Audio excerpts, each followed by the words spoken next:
Yeah, this should be an interesting stream today. A very interesting stream.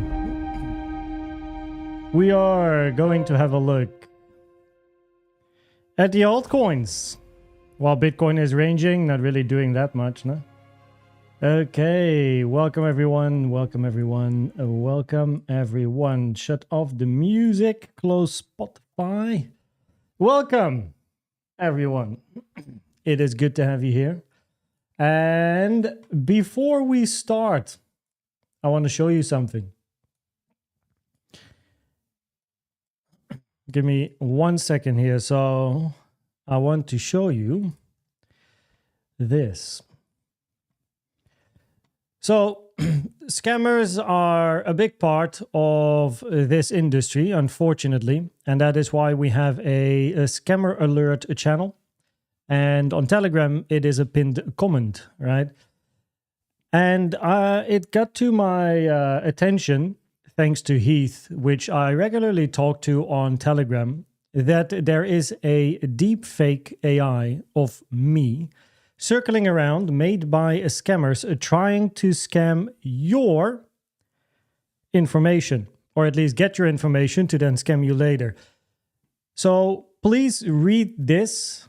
Right, I just leave it on here for a few seconds. Please read this. I will play the video, even though I don't think my sound is on in this particular scene. But basically what I'm saying here is, or not me, deepfake AI scammers programmed me, I suppose, to like have this character in the video say like, thanks for engaging in the Telegram group. Please tell me your name and where you live. Okay, that's a lot of red flags, right? Do not get scammed, okay? This industry is incredibly scam heavy. There is scammers everywhere, and it only gets worse with things like this. So I'm just going to play it. I'm going to mute my sound because you won't be able to hear it. But this is not me, okay? This is not me. This is deep fake, okay? With the sound off, right? You like with sound on, you might slightly hear the difference. But this is deep fake. It's fake. It's fake, right? This is fake. It's not me, right? It's nuts. So yeah, you know, I posted a warning here in general. Posted a warning in the scammer alert group here as well, and in Telegram as well. Please do not get scammed, right? It is not, unfortunately, our problem if you do get scammed, because the only thing that we can do is make sure that everyone is informed in the best way possible, which we do in our communities with the scammer alert channel. Whenever something is up, you know, we post it, we tag everyone at all times in Telegram and Discord. Just make sure that you do not get scammed. I do not send you a DM. Never send you a DM without at least publicly announcing it in a group, right? Sorry, I will never ask you for your name, your personal details, where you live. I mean, maybe on the stream, but not where you live. Like sometimes on the stream, we talk about countries, right? And then, you know, everyone in chat says where they're from because we have a global audience. But that's not like in a DM, say, like trying to fish for information and addresses, personal private addresses. It's like that's countries, but just don't get scammed. You know, just don't get scammed, right? Please. So I wanted to start today's stream with this message. Damn, I love my shake. Okay. So that out of the way. In today's live stream, we are going to cover altcoins, and we're going to try and cover as many as we can. Now, with regards to altcoins, I generally analyze alts on the high time frames. I don't tend to go to 4 hour and lower. Generally, I stick around on a weekly and a daily time frame max. And then it's all about quickly finding the directional bias, maybe look at some support and resistances, and then hops, go to the next one. Occasionally, a chart is quite complicated, right? We don't try to find all the intrinsic details. The question is, can we find the highest probability directional bias, right? Price moving up or price moving down at some stage. And then it's a daily, weekly time frame, meaning it can take a while, but still we have the right bias, and that is most important. So that is what we're going to do in today's live stream, and we're going to try and cover as much as we can. Of course, feel free to write stuff in the chat, because I will keep an eye on the chat. I probably won't be able to do everything because there are so many alts, and probably as the stream is live, so many altcoins that people request that I probably won't be able to do everything, but I'll try to do my best. After each analysis, I quickly look at chat. I see something, I just put it on my chart, finish it, check chat, see something, put it on my chart. Right? That's basically how it is going today. So other than that, welcome everyone. Good to have you here. Thanks for joining me. I see all of you. So thanks guys for popping in. And yeah, let's get started. Now, a couple that will definitely pass in today's stream is XRP, which is always requested. SUI, generally always requested. Ethereum, always requested. So those are some that I suppose will always be mentioned. So I will make sure to check those out as well. But I believe that, let me close the chat quickly for a second and open it here. Oh yeah, so PepC is not here, but he made sure to just quickly leave a message for us all, asking if I can have a quick look at BONK. By the way, Bitcoin in a range, highest probability to continue ranging. By the way, if you ever saw a creator counting this as an impulse, very low probability. This is a motive wave structure as per my content yesterday. Probabilities are higher. This is corrective, and you're basically looking for a larger range here. Probabilities on Bitcoin haven't changed. 4 hour remains higher for upside, 1 hour higher for range. Weekend coming, generally a ranging structure as well. So probably on Bitcoin, not much will happen, to be honest. But yeah. At least not in the upcoming days. Okay, here we are. We're gonna start. What I have to do, wait. There we go. I have my notebook still. Wow, I haven't used this in a long time. So I have my notebook, and what I'm gonna do is write the timestamp of the stream with the coin that I analyze, so that afterwards I don't have to search all of the like when did I do what analysis.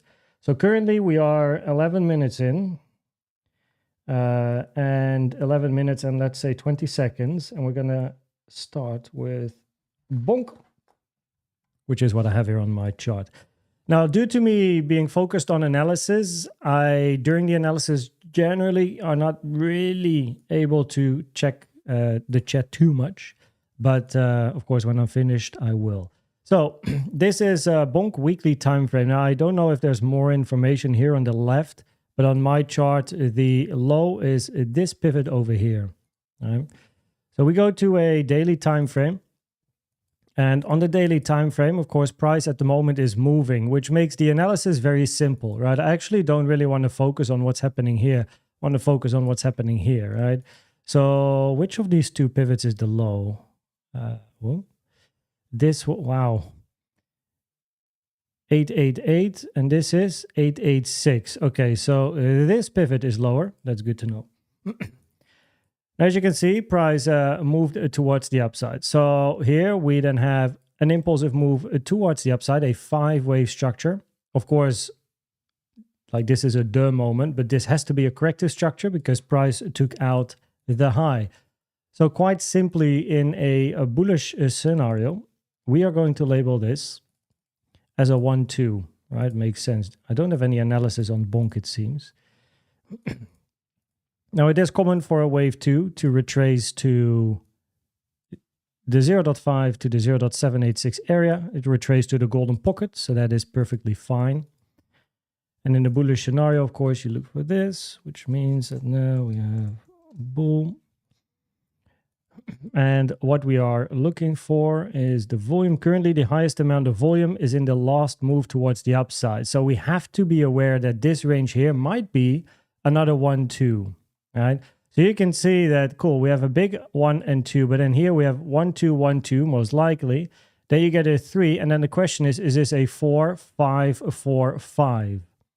Or is this another 1, 2, and this is the 3, and then you get 4, 5, 4, 5, 4, 5. You get one more additional 4, 5. We're on a daily time frame, right? So in this particular case, we would look for at least one more wave 4 and another high in a wave 5. 1, 2, 1, 2, right? 3, 4, 5, 4, 5 minimum, okay? Now, preferably a wave 4 is at least the size of wave 2. So you got to wait a bit for a range on a daily time frame. It will take a couple of days, and then eventually you want to see price moving up. Now, this move up does not have to be wave 3. You can also think about a double 1, 2, right? So you have 1, 2, get another wave 1, another 2. This could be the next bear market. And then eventually you move towards the upside in a bigger wave 3, as long as you don't take out this low at 0.00001155. You're good. Okay. If price can touch the 886 taken from the high to the low, it increases probabilities to take out the high. I would guess this is the all-time high, at least on my chart here. So you can see the number on the chart. I just removed the zeros. It's a 4988. Right? If you touch the 886, the probabilities are high that at a later stage you're going to take out the all-time high. Now, mind you that it is common after an 886 touch to reject and get a bit of a range/rejection before eventually continuation up, which is also the reason why one of my Fibonacci templates is this. Because the golden pocket is quite a common retracement after an 886 touch. Of course, price can just continue, but it is more common to at least see a bit of a range or a rejection at the 886, right? Instead of just doing this. After an 886 touch, it is also very uncommon to just do that, right? So it's generally nicest to see something like this and then take out that high. Now, if we think about an impulse, if this continues to extend, right? So a couple of 1, 2s, you get a 3, and a couple of 4, 5s later, you want a wave 4 the size of wave 2. So we definitely need a bit of a bigger extension and eventually get a larger wave 4. But let's get back to BONK at a later stage. For now, though, we're still aiming for more upside here. You at least look for one more wave 4 and 5 minimum, with the potential of 2 more 4, 5s. If price continues moving to the upside with volume increasing, right? Be aware that very likely you're going to extend, and the ranges that you have are not yet higher degree 4, 5s, meaning related to these 2s. Because once we move into a wave 4 and 5 and 4 and 5 and 4 and 5, we want price to slowly grind to the upside, but we like volume to decline, okay? So as long as volume is increasing and price moves up, we can't label any ranges as a high probability 4, 5. What we like to see is price slowing down. You can even see it here, even though it's a bit high time frame, but you can see here, right? 1, 2, 3, 4, and eventually you have your final 5. Now on a lower time frame, you can of course count 5 waves here, but look at the grind here at the end, right? You have the move up, and then at the end here you start ranging, right? The moves become smaller. This is your explosive move, high volume. Then price starts to range up, right? You get grinding structures, volume moving down. That is what you like to see. As long as you don't see this, you would expect further upside, right? You want to see price range, reject, get a bit of a retracement. And yeah, sometimes those retracements, right? It can be 25% like the one over here, right? Not bad, but that's part of a bull market, no? This is also still a bull market with a retracement of 55%. So yeah, that is basically BONK in a nutshell. That is what I would be looking for. Quick check here if there's any interesting support or resistance. I like to give this to the people that are curious and want to have something on their chart. Let me actually turn this off. So this is a monthly horizontal Fibonacci level. The weekly here got touched but passed, so therefore I don't want to have it on my chart. We do have a support, so let me put that here. This is the weekly time frame, so we look for these levels here. And we have the high. And I don't want to do the daily. The daily is too high time frame. So this is horizontal. Okay. And now we check the volume. For that, I use the PVP indicator, right? PVP. If you want to look for it, it's called, where is it? Periodic volume profile. So for Bitcoin, I use ATAS, but for all the other stuff, I use PVP to find volume levels. Currently, PVP is set on month, which means that the point of controls that are extended to the right are monthly naked point of controls according to PVP. So what I then like to do is make these red, right? Up, put it on there, make it monthly POC, right? And then drag them a couple of times. So somewhere over there. And then, of course, support, right? Never be biased, only upside. Also put support on your chart, just in case. There we go. And then I also like to have a look at the weekly. So I only do weekly and monthly. Let me remove these. So on the weekly, apparently the indicator doesn't go back further than what we had here. Let me go to a daily time frame. So we only have support for the weekly ones, but that's no problem. Weekly POC. Okay.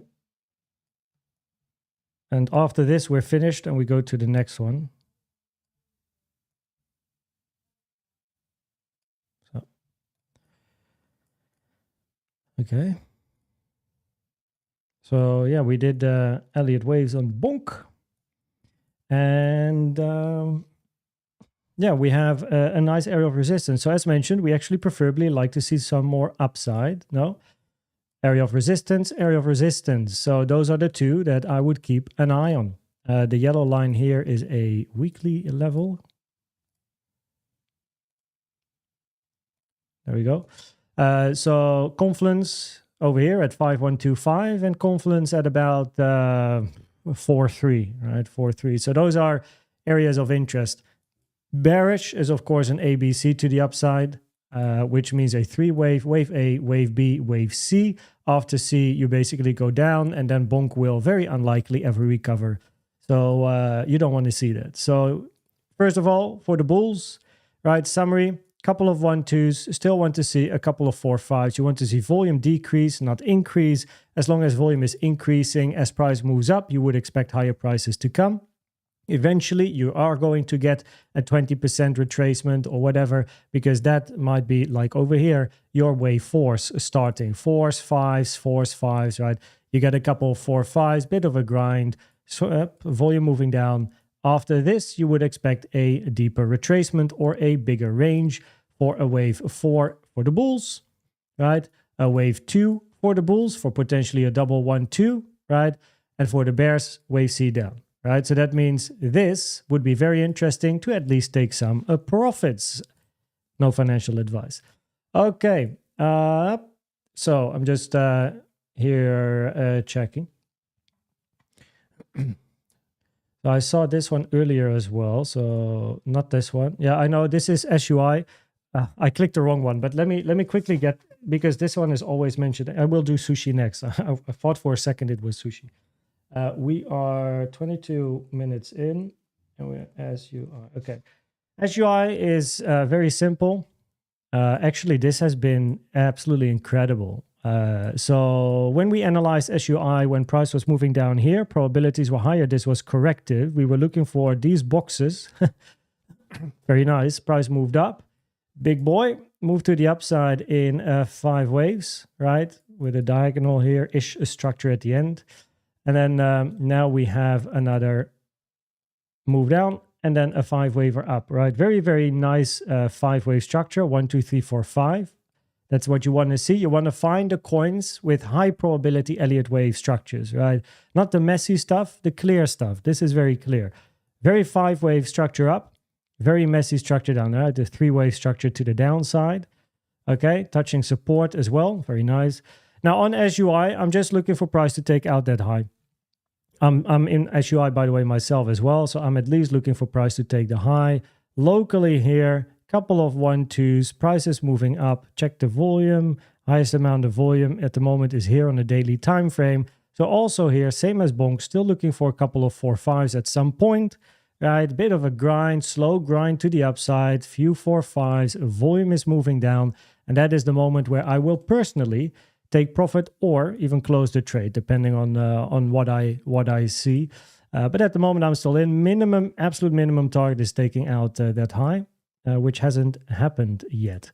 With regards to confluences, these are the areas of resistance to the upside. So yeah, if you want to have them on your chart, you know what the red ones and the yellow is based on the previous one. The red is PVP indicator, right? If you just happen to join, that is the periodic volume profile. And the blue is a value area, either high or low. I don't know, it's the value area volume profile of the all-time high range. But these are the areas of resistance, right? Interesting area, of course, around 4.7. So we'll see how far SUI gets.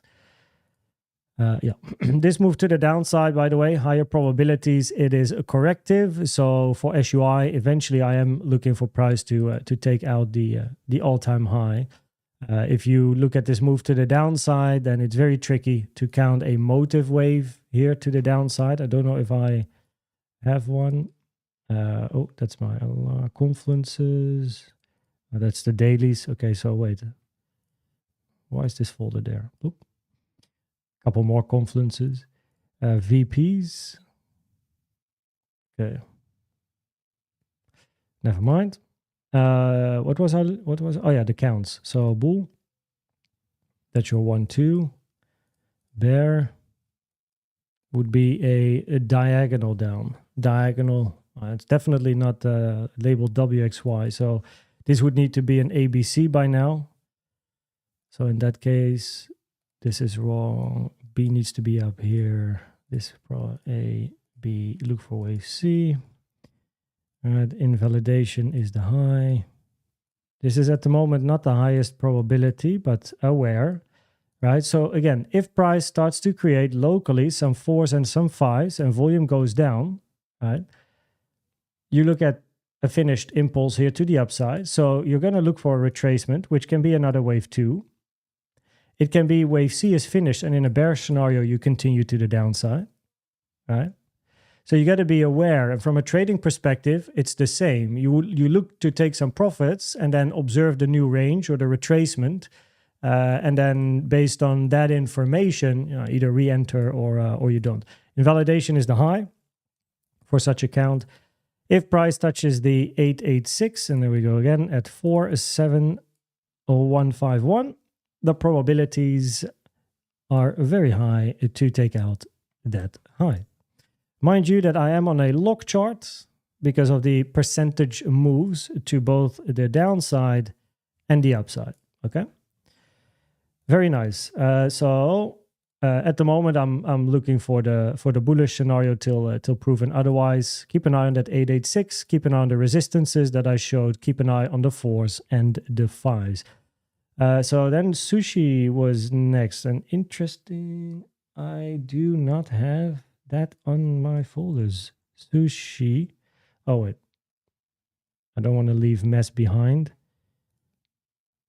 That's bear. Okay, this is fine. SUSHI, which chart has a good amount of history. This chart basically just moved up from all-time low. I can imagine this chart is okay, but let me just to double check. Check Coinbase here. Okay. I think always got to try. I guess this works. No, I guess this works. Binance. Let me just add it to my coin coverage. There we go. We are 27 minutes in and 40 seconds for SUSHI. Okay. Yo, thanks, Chi. So yeah, this was requested as well. This is the all-time low over here. Like these ones are always tricky, right? Because you just had a fresh all-time low, right? And if you're bullish, you want a motive wave of the all-time low, right? You want to have a 5-wave either diagonal or impulse. So you can see this low was not taken here. Or you need to end with somehow some sort of a triangle where there's an A, B, C, D, and then E, but no, A, B, C, D, E. I mean, that doesn't make sense. W, X, A, B. I'm just quickly having a little bit of thinking. If that would be a W, this has to be an X, and then A, B, C, D, E, and a Y. But that doesn't work because you took the highs, and I can't really get triangles. So preferably you would start counting a motive wave from that low, which is tricky because we can all quite easily see that. I mean, this looks a bit 3-wavy, no? It's not very pretty for an impulse to the upside, so to say. Now, of this low, so we go here, 1, 2, 3, 4, 5. Okay, we could label that a 1 and this a 2. This has to be 3, 4, and then 5 if we want to count it motive. Alternative is 1, 2, 1, 2, but then where's your very big 3 and where's your multi 4, 5? So that doesn't work. So basically, this has to be a expanding a diagonal structure. I would need to go to the 4-hour. I don't really, this would not be one of the coins where I'm like, wow, this one looks amazing, right? Of course, it can go very far, but it doesn't have nice structures from an Elliott wave point of view. Look at SUI, which we just did. That's beautiful, right? Amazing 5-wave move to the upside, right? You can't be mistaken for, like, that move up is always a 5-waver.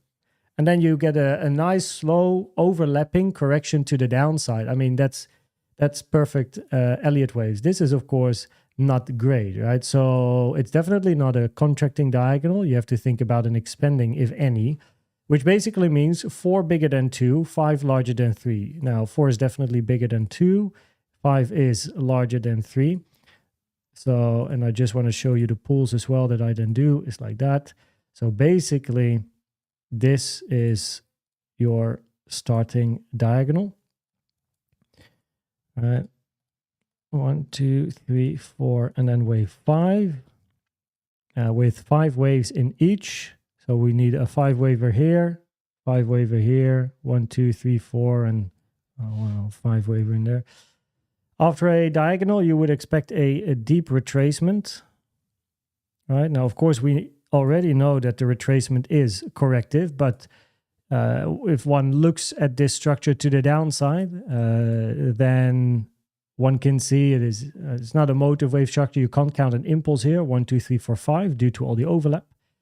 It's not a multi 1, 2, right? You would then need to have a wave 1, then get a wave 2, get another wave 1, another 2. It would touch the 886 here as well, and then another 1 and 2, etc. But you know, with the 886, low probabilities. And then you would go to diagonals. Diagonals, right? They're not the most common structures. Is it this one? No, this one. So then that is your 3. And then here. But as you can see, wave 4 would have touched the upper trend line of the channel, lowest probabilities for a diagonal, which means impulse doesn't work, multi 1, 2 doesn't work, diagonal expanding, if that even works, right? But expanding diagonals are generally rare, right? Of course, you need to count one here, but still, here, probability is higher, it's corrective. You don't even need to count what, but if I had to do a bit of a guess, WXY with a flat in a wave X. So that would be my count locally on BONK. And then now we have BONK moving to the upside, which leads us to like this. It means it's the same. You're looking at the same thing compared to SUSHI. We're on SUSHI. Did I say BONK? I'm not sure. But it's the same as BONK. So currently, volume very high in this move to the upside. This would be labeled as at least a double 1, 2. Potentially there's more in there. But on a daily time frame, range number 1, range number 2. Highest volume to the upside. So what are you looking for? You just wait till you get some 4 5s. If you are already in BONK from one of these ranges, then from a trade management point of view, right? I mean, no financial advice, but this is how I personally approach my stuff. You don't want price to move to the downside here and change structure. So that's like at least a minimum stop loss. But actually the 618 preferably doesn't get touched. because you would move to the upside, create 4s, 5s, but wave 4 should not touch the 618. But to be safe and give a bit more room, you definitely don't want to see a market structure change. You want price to continue up, and eventually, there you go again, create some 4 5s, at least 2, right? Range 1, range 2, price moves up, get a 4, get a 5, 4, 5. After the double 4 5, you would expect a larger range, because this is also wave 2. Then you get a bigger 4, and then a final leg up in a 5. After wave 5, right, down you go. Get a retracement, and in a bull market later, of course, you look for continuation, but you have to cope with the retracement. So price moving up impulsively, high volume coming in, wait for price to start ranging on a daily time frame, right? We're on a daily time frame. I'm not interested in the 15-minute ranges and 5-minute ranges. We are looking here at daily time frame ranges. So the moment you see a range on a 5-minute, don't think, oh wait, Koen was talking about ranges, and if we get some ranges, no, we're talking about daily time frame, right? So that is most important. You can count this, of course, as a wave 1, this as a 2, 1, 2, 1, 2, 3, 4, 5, 4, 5, get a bigger 4, and then the final leg up in a 5, right? That is what I would keep an eye on. Bearish is A, B, C, but even in a wave C, you preferably get some 4 and 5s. So you have 1, 2, 1, 2, 3, 4, 5, 4, 5. Get those ranges on the daily. Eventually you move down, but instead of it being a wave 2 or a wave 4 for the bulls, you get a wave C and you go down, and Sushi has a big problem. So yeah, wait for price to start ranging.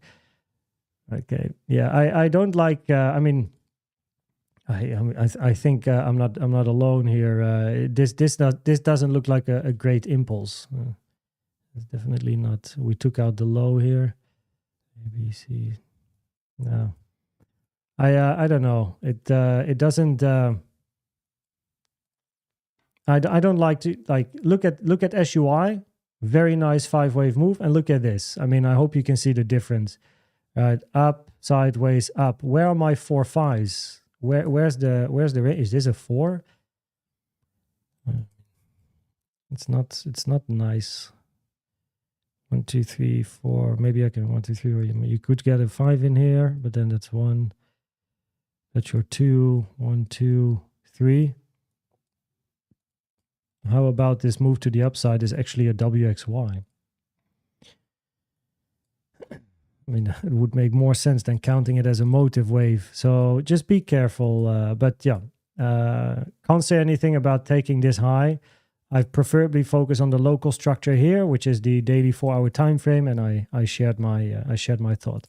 This is not a great chart, to be honest, but yeah, you know what I'm looking for. So okay, Ethereum in the chat. We're going to be very quick with ETH. I did it yesterday as well. Wait, do I have Sushi now? Yeah. So ETH will only be a few minutes. Hey, we now reached the weekly naked point of control. Yesterday we were still at just above the monthly one. So nice, we flipped it, moved to the upside. We are 37 minutes in, and we are looking at ETH. This one will go very quick. So I mean, for the past 2 years, we covered ETH several times.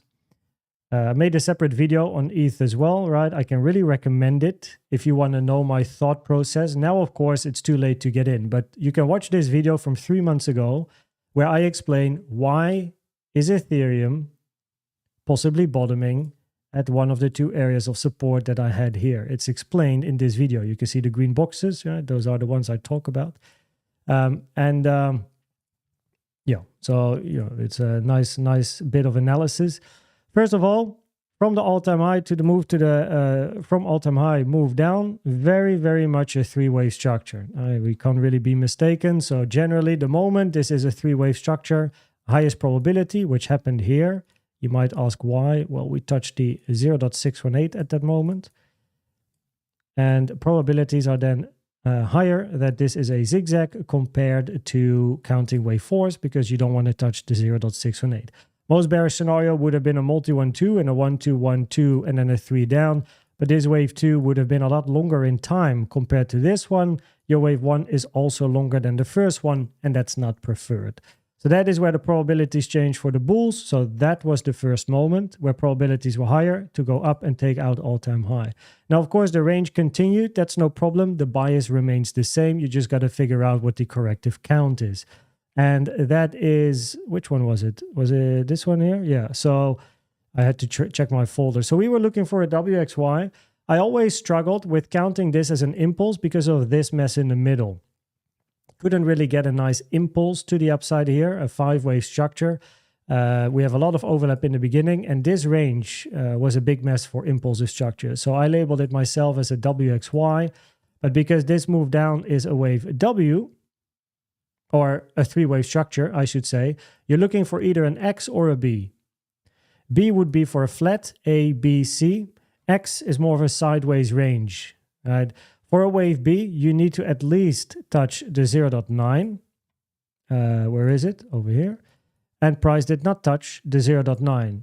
So the moment it started to reject over here, and you're going to consider the X. And because wave W is a zigzag, wave Y cannot be a zigzag in a sideways WXY.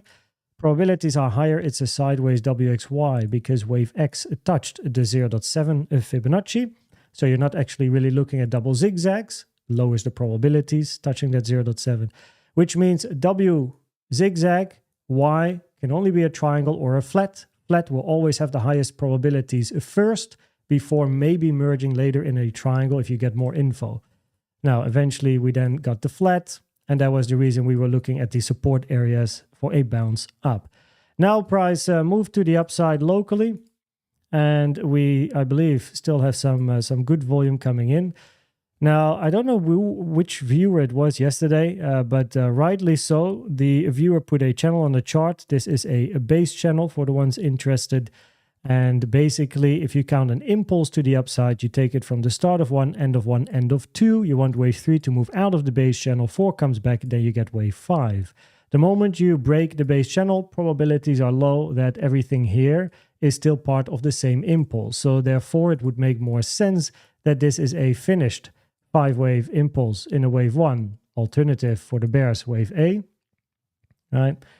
That is your wave 2B, and you're looking for a continuation to the upside in a wave 3, wave C.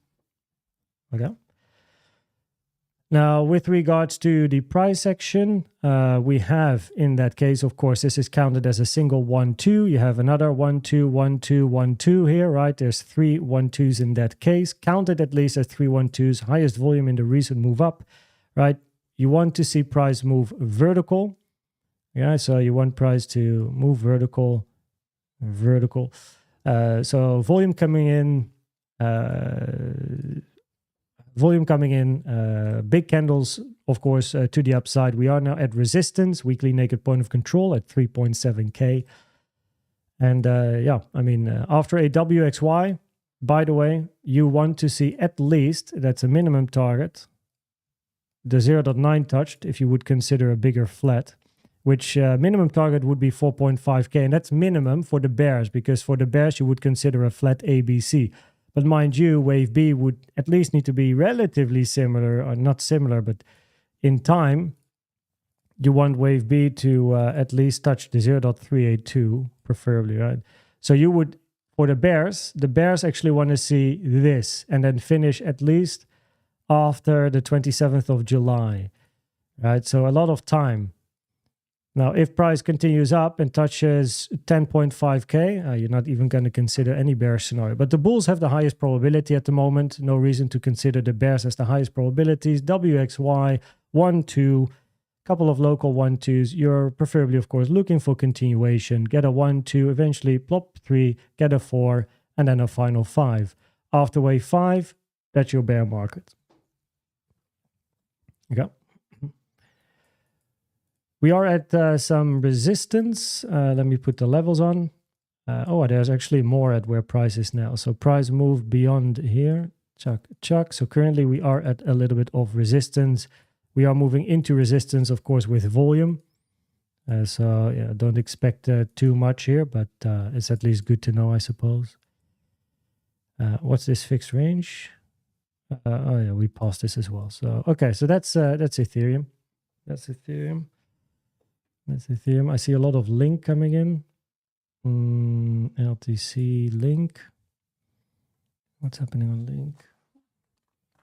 Let's see, 43 minutes in. And we are, and 20 seconds, and we are at Link. Let me take a little sip of my shake.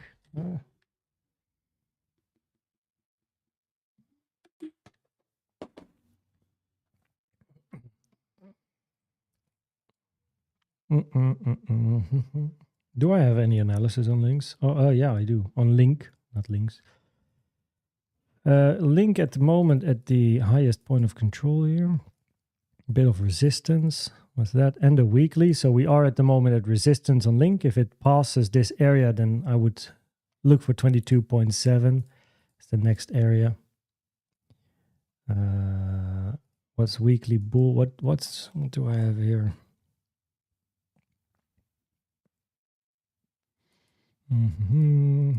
Oh, okay. It looks like I was looking for a flat. 1, 2, 1, 2, 3. Okay, this is W, X, A, B, C, D. No. Clean it up a little. I do know why back in the day I was looking at a potential B here. And that is because you have move up, sideways range, move up. This has to be a 4 though, if impulsive. So we cannot count this as a flat because then it would be 1, 2, 3, 4, 5. But that brings us back in diagonals. Expanding diagonal, very rare, never preferred. So therefore, the flat goes out the way. So you're preferably actually not looking at a flat here. WXY also not an option because wave Y needs to be a flat. So this would be WX and then a Y, but Y can only be a flat or triangle. Well, it's definitely not a flat. And for a flat, you still want to take the high preferably. And a triangle would just go sideways and up later, which means you're not going to take out the low and you're expecting price to take the high first. So good for the bulls. Now your more bullish scenario would be now a double 1, 2. The question is where is this wave 2 ending? Could it be one of these to get a bit of a triangle? So you like a W, an X, and then A, B. No, A, B, C, D, E. No, takes out the low. Okay, never mind. Triangle doesn't work. So that's there. Nope. Now, by the way, I gotta say, this is that like SUI, beautiful impulse. You can't really be mistaken here, right? 1, 2, 1, 2, 3, right? 4, 5, 4, 5. I mean, that's good. On the lower time frames, the double 4, 5 is a bit more obvious because here we just have a wick, but you know, like it's a very, very nice looking impulse to the upside. Followed then by a 3, 3, 3, which we can clearly see on a weekly time frame, right? A double zigzag to the downside into the lower degree wave 2, which is also something you like to see. Either lower degree 4 or lower degree 2 are your most important support areas for retracements, and the lower degree 2 acted as support. Now, of course, in a very bullish scenario, you would then look for another. This would be the most bullish. 3, 4, 5. So double 1, 2. Invalidation is this. Oh, wait. Oh. You quite simply don't want to change a market structure.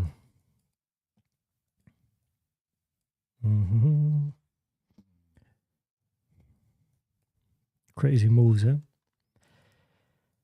Okay. Now, this, of course, on a weekly time frame looks incredibly 3-wavy. But as explained, we cannot actually count this as a B or a Y anymore because we need a C down, but that would need to be 1, 2, 3, 4, and then 5. Yeah, it's possible, but that would mean expanding diagonal, which is rare. So it's not preferred because it's rare, and therefore we preferably count it differently, right? But that would be a bearish scenario where this is 1, 2, 3, you get a 4, and then a 5. right? Still one more leg down, maybe even taking out this low, which means then this wave 2 goes there and you look for upside after. Just doesn't have the highest probabilities because expanding diagonal. So yeah. So at the moment, that's not what we would prefer to count. And in a W, X, and a Y, flat and Y doesn't work. Triangle, too early, but you would go sideways and then move up later. Okay. And if this does turn into a triangle, by the way, then of course this wave 2 is going to move to the right. Yeah, I will do XRP. We already did SUI, Ethereum. Didn't mention Solana, but I see it. Always requested as well, so we should have a look at it. Okay, so on a daily time frame, this second wave 1, I don't like it. Yeah. This has to be a wave 4, but look at this range. And we can't actually count a triangle here, right? You need a W, X, Y. Y is then A, B, C, D. Took out the highs, not allowed.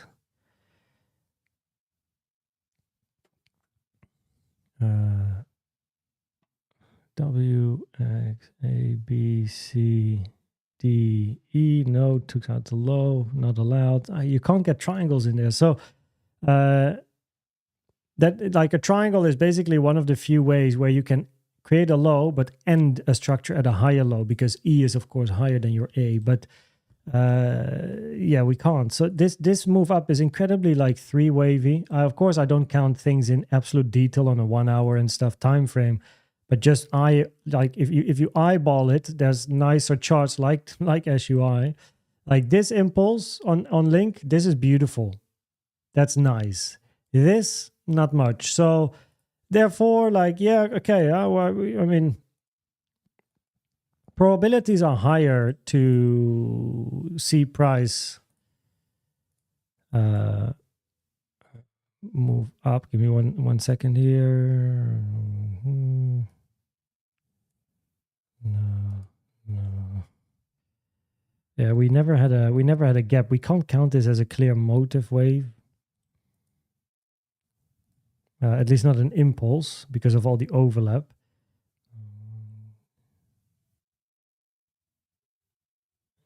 Yeah, and the diagonal just, I know.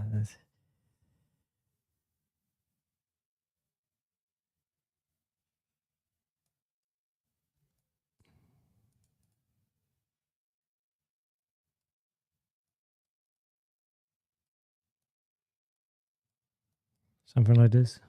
WXY. That also means that a triangle doesn't work in a bigger Y, A, B, C, D, E. The only way to count this motive would maybe be some sort of a diagonal, but that's your first, second. That's your A, B, C. 1, 2, 3, 4, 5. So it would need to be 1, 3. It's nah. It's just, it's not even a diagonal. It's not high probability. So you can't get a high probability motive wave in there. Definitely higher probabilities corrective, which increases probabilities to still take out this high. Is that with a double 1, 2, 1, 2, 1, 2 up? At the moment, that would be the bullish count. You just don't want to change structure. This is your invalidation. With the bearish scenario being a wave A, wave B, and then you get an ending diagonal down in a wave C, which could possibly take the low.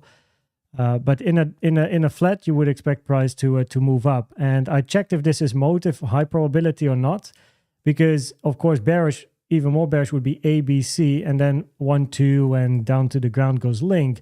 But then this needs to be motive, right? Either a high probability impulse or diagonal, but it's not. Impulse doesn't work, and a diagonal is not great. It's just not a high probability count when we consider a diagonal. So therefore, the 1, 2 makes sense. Of course, one could get another 1 and another 2, right? Bear market, get another 2 in, and then up you go to get a triple 1, 2. But yeah, it's just we won't expect price to take out this low. You preferably take out that high first. Okay, there you go. Conclusion.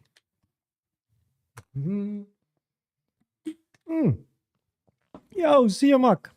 Welcome, man. Thanks for your kind words. Cheers. Cheers. I do see, wait, put that in here. FET, but let me quickly cover XRP. I covered XRP in this video. Where is it? Nothing changed. Actually, probabilities played out, so that's what's changed. 2 months ago, I explained the probabilities were higher for price to move up. Well, here we are. So price now took out the all-time high, which means your bearish scenario is going to be a flat A, B, C, and up, because that's still bullish. And bullish is up. So if you would consider it on a high, we're on a weekly, very high time frame, the probabilities are higher to go up. Now, at the moment, probabilities are higher. You're looking for an impulse at least, so a 5-wave continuation instead of the bearish scenario A, B, C, because for this scenario, to get the highest probabilities, you want price to, at least as a minimum, actually move down, at least move down back to minimum high of this like here, the high at 2.65, and then next is the 618. But yeah, at the moment, it doesn't have the highest probabilities, the bearish scenario, but we are aware. Okay, we are aware. And the bearish scenario being a flat is still bullish because you look for continuation afterwards. So especially the hodlers won't have a problem. The people that are trying to still go long 100x, they will have a problem. But people that are actually well risk managed are going to be absolutely fine. So yeah, currently on Ethereum, it's similar to BONK, similar to SUI, similar to, what was it? I think Ethereum and most of the alts. Here we have the move up. Couple of 1-2s. What are we looking for? Highest amount of volume in the recent move to the upside, this one here, which means that on XRP, we are just waiting for the 4s and the 5s. Preferably same size as what we had here on a daily time frame. We want volume to decline on a daily time frame. The moment we see a couple of 4-5s, we're looking for a bigger range to form. If this is counted as a 1, it's a little bit of an awkward count. This would have to be an expanding diagonal as well. 1, 2, 3, 4, 5. 3 is shorter than 1, but that's not an invalidation with the diagonal rules of Elliott waves changing to some guidelines. In the past it was, but the modern book does not invalidate that. Of course, alternatively, you look for a triangle here, right? A, B, C. I mean, I don't want to force an E down here. So, I mean, A, B, C, D, E. Nope, definitely not. I would preferably, I think I labeled this as like a W, X, and a Y or something in the video. I don't know.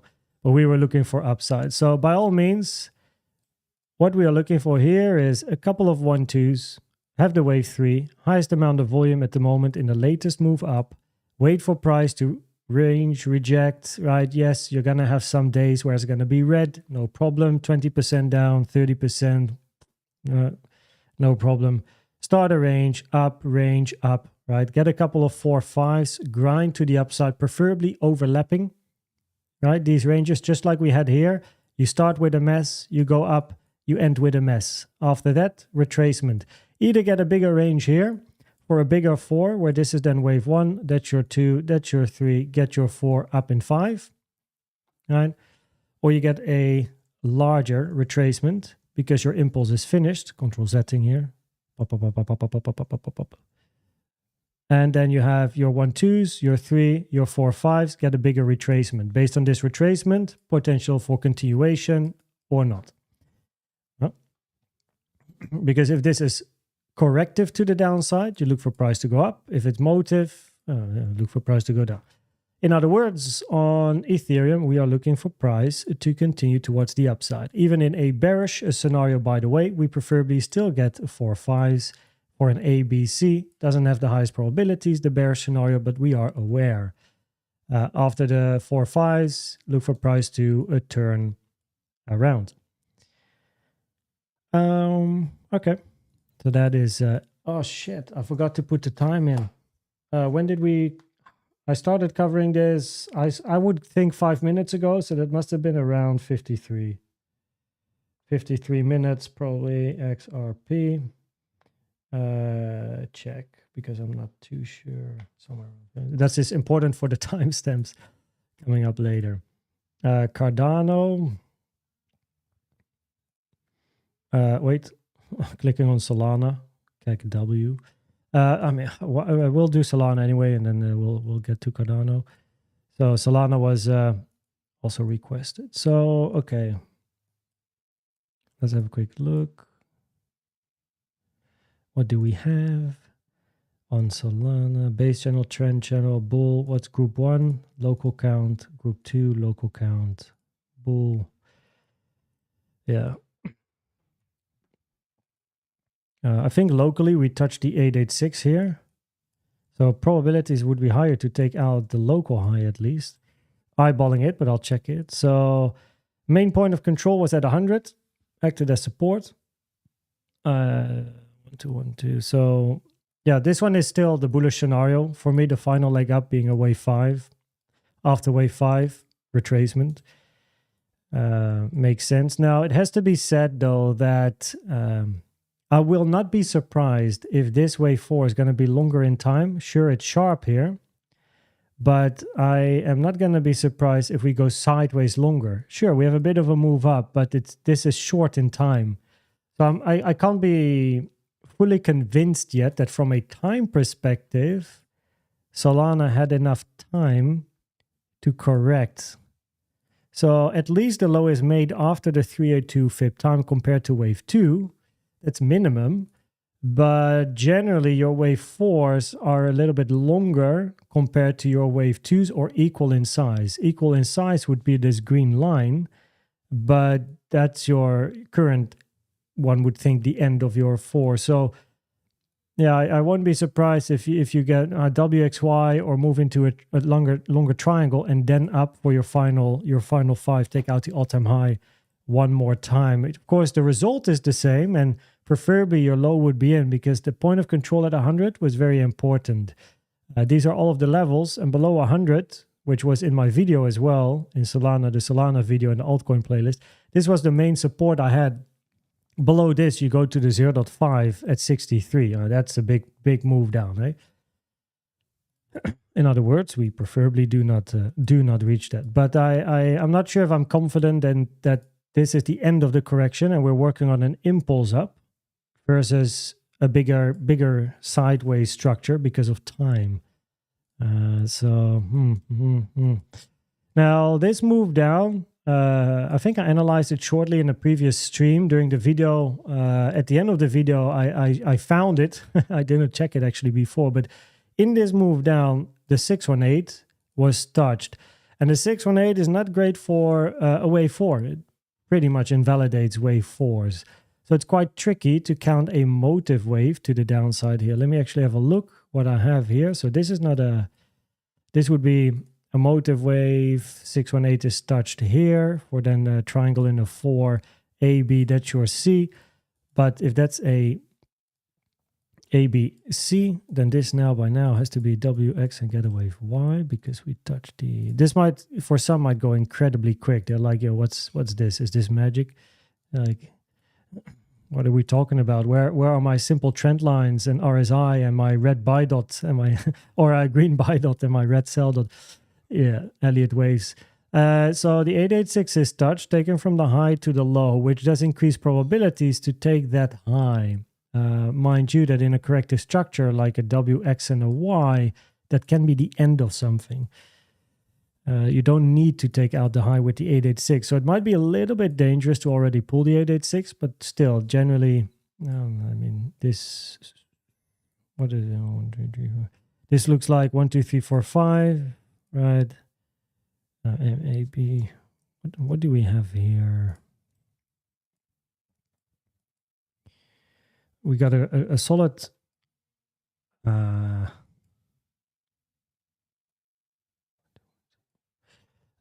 second here. Okay. That is the end of your impulse. Just checking.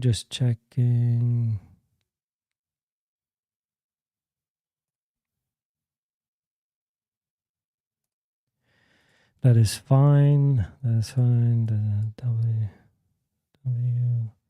X, Y.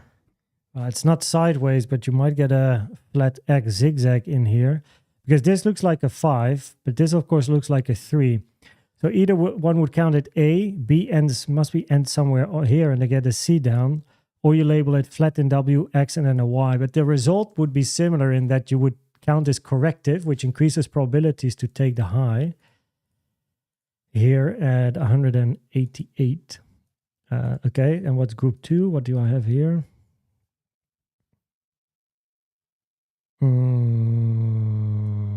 Motive.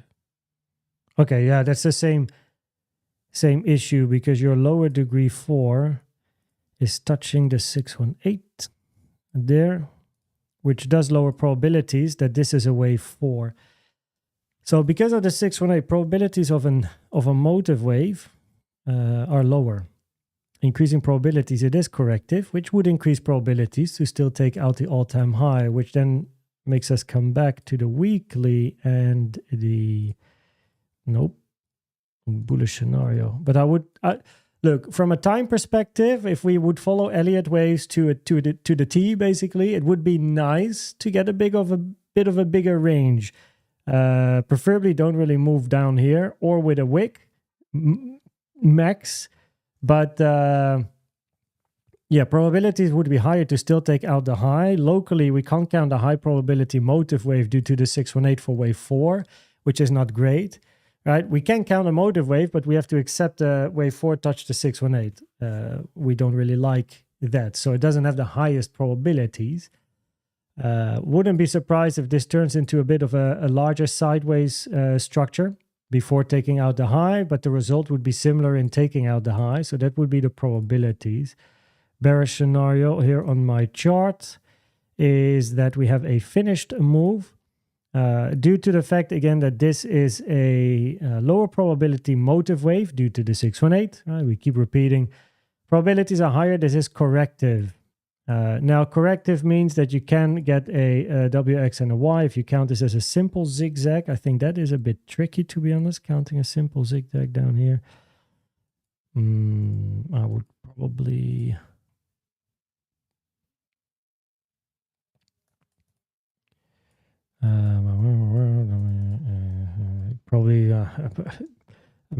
probably get a WXY in here instead of a simple zigzag.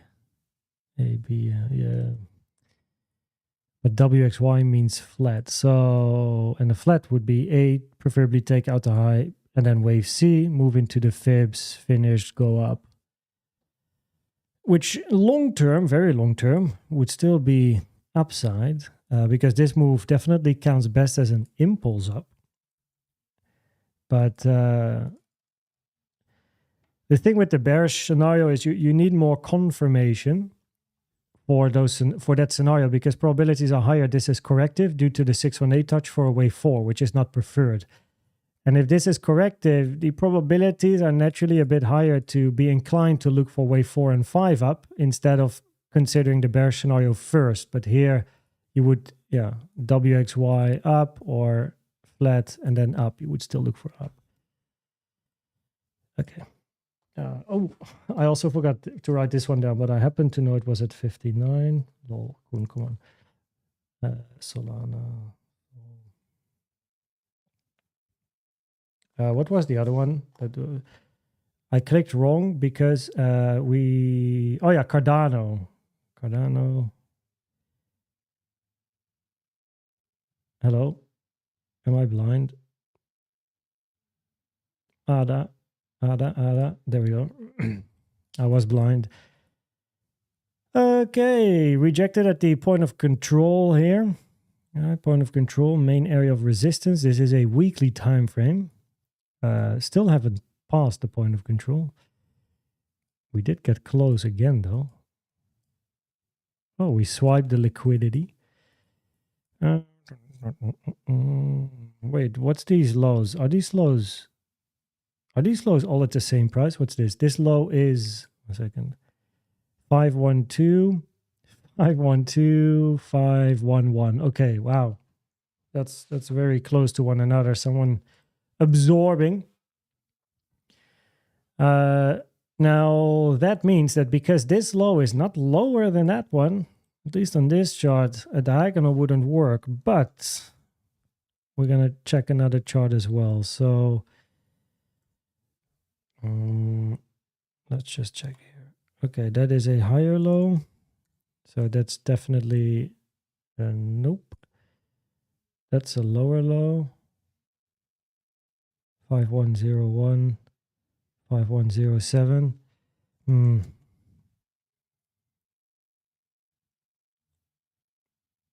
512, 512, that's similar.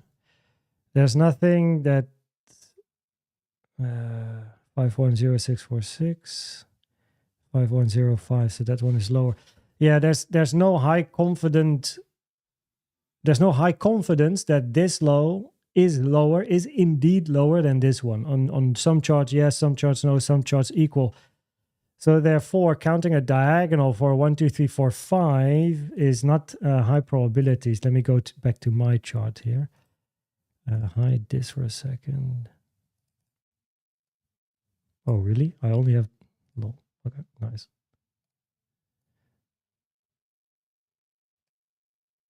Okay. Right. So on the daily, probabilities are not high for a diagonal, 1, 2, 3, 4, 5, right? Because on some charts, price didn't take that low, some it did, and it becomes a mess. But then, of course, the other scenario is you get a 3. 1 second here.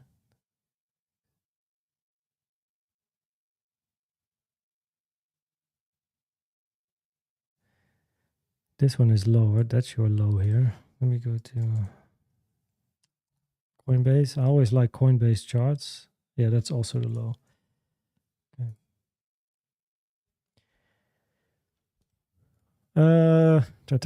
3. Can't count a triangle because then D move below here. That's not allowed.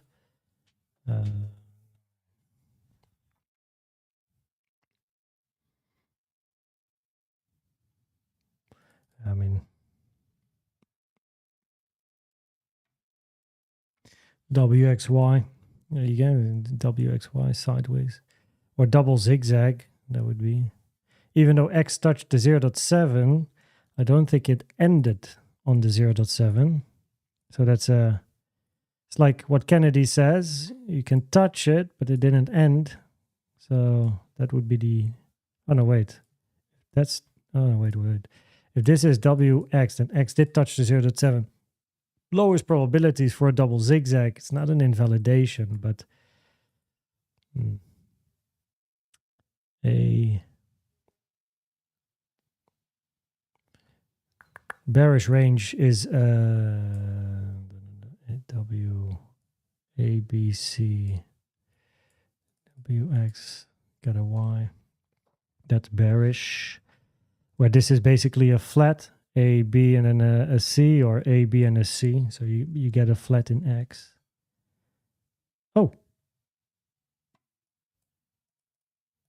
Flat in X. A, B, C. Minimum target is the 0.9, running flat in X. Okay, that works. That works. And then, of course, this has to be a zigzag down. We do have overlap here, so we cannot count an impulse, which does give probabilities to the potential of at least some sort of a zigzag, even though 1, 2, 3, 4, 5. Could this be WXY? If so, WX, A, B, C, why. There's definitely a scenario where A, B, but B needs to be a three-way structure. At the moment, this is motive, not three. And we already took out that high, so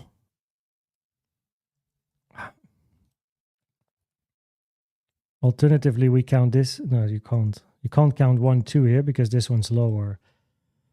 Interesting. What do I... Oh. Well, what's going on here? What do I have? 1, 2. Okay, yeah. Yeah. Up. Yeah, sorry for... so especially when... this is always during very active analyzing live streams where I look at the chart all the time. It's not easy to follow chat. Even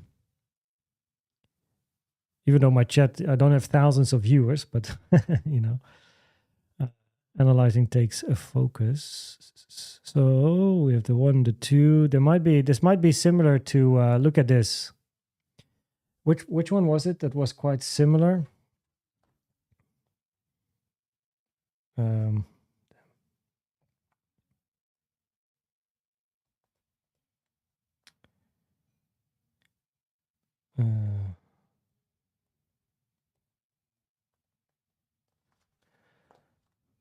It was Link. Okay, yeah. This might be a double 1, 2 as well, right? Just like Link. So in that case, 4, 5, 4, 5, 4, 5. 1, 2, 1, 2, 1, 2 up. So the 1, 2s are just a lot bigger than the 4, 5s, but yeah. And then you have correction. I mean, look, I wouldn't really enjoy trading on a daily or I mean, you could do a low time frame or a very high time frame. I'm not a big fan of the daily. On a weekly, you don't want to take out the low. Yeah, probabilities look to be higher to take out the high, as this counts best as a corrective structure. Diagonal doesn't work, impulse doesn't work, multi 1, 2. I mean, also it took out the high, doesn't work. So probabilities are higher, it's corrective. The question is it finished or are you going to get a bigger structure? There is definitely, of course, a way to finish it, but, you know, like WX and a Y, which would mean you probably look for the high. So yeah, probabilities would be higher to take out the high. But it's difficult to say if you do you really have a finished structure? I mean, at least you wicked with this candle, you wicked the previous two, so you took that liquidity. Not all charts did though. So I mean, you got very much a 3. You can't count A, B, C, D, E here because E moved below the lows. On some charts, C moved below A, not allowed.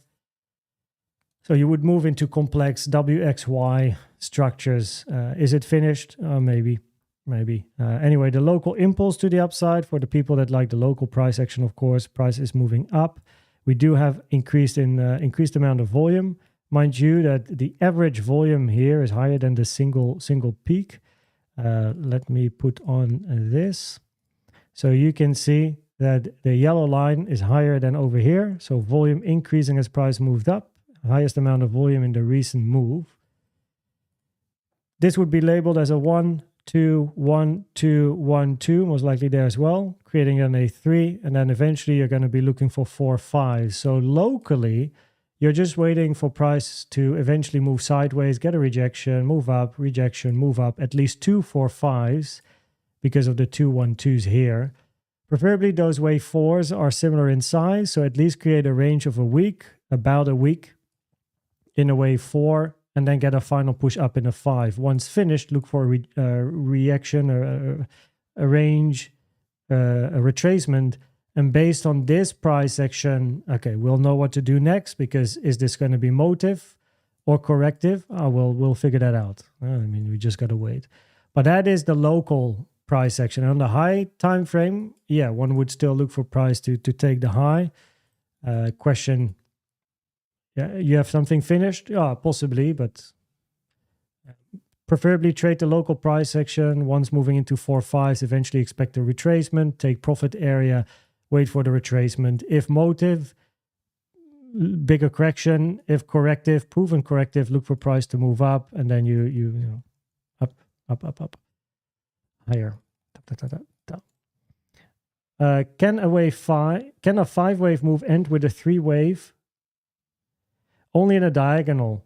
So 1, 2, 3, 4, and then your wave 5 can be an ending diagonal. And an ending diagonal internally has to be zigzag family structures. So this is your wave 1, 2, 3, 4, 5.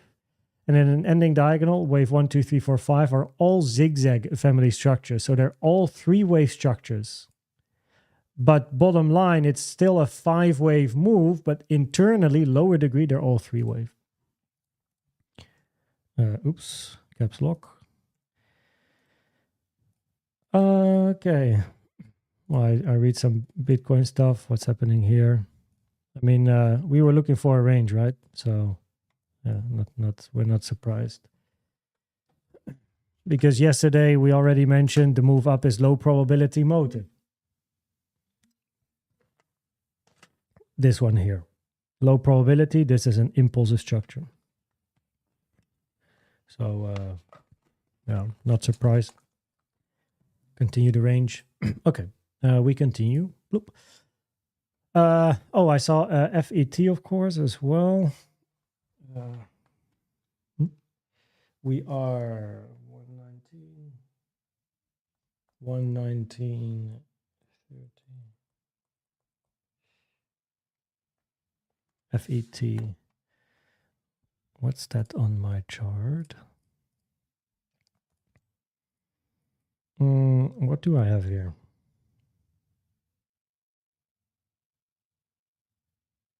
I guess this is the only way to really count it bullish. Oh, I didn't even put it in a folder. Let me just put everything in a folder and then check what's this. Multi 1, 2. ABC, but it's the same as the other one. Not necessary. Okay, so we have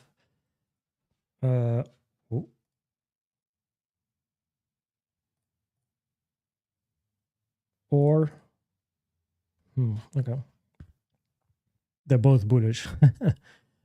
I need the bearish one. Oh, wait 1 second. Quite obvious. ABC.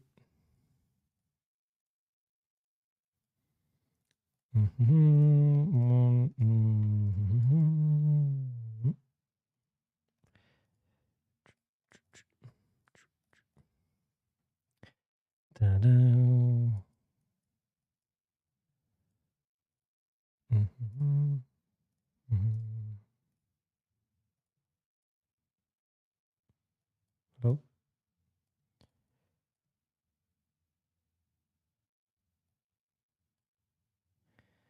Uh, 3439, 34. Okay, we didn't touch the 1.618, but got so close a flat doesn't make sense. And that is why the 886 was on my chart.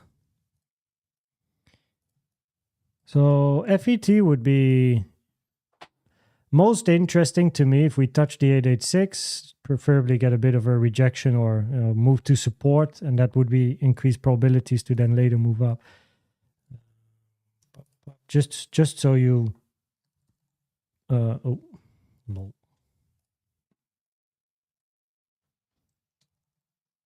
Thank you. Okay, so that's your bear. Multi 1, 2 is of course most bullish. Your second wave 2 is a lot larger than the first.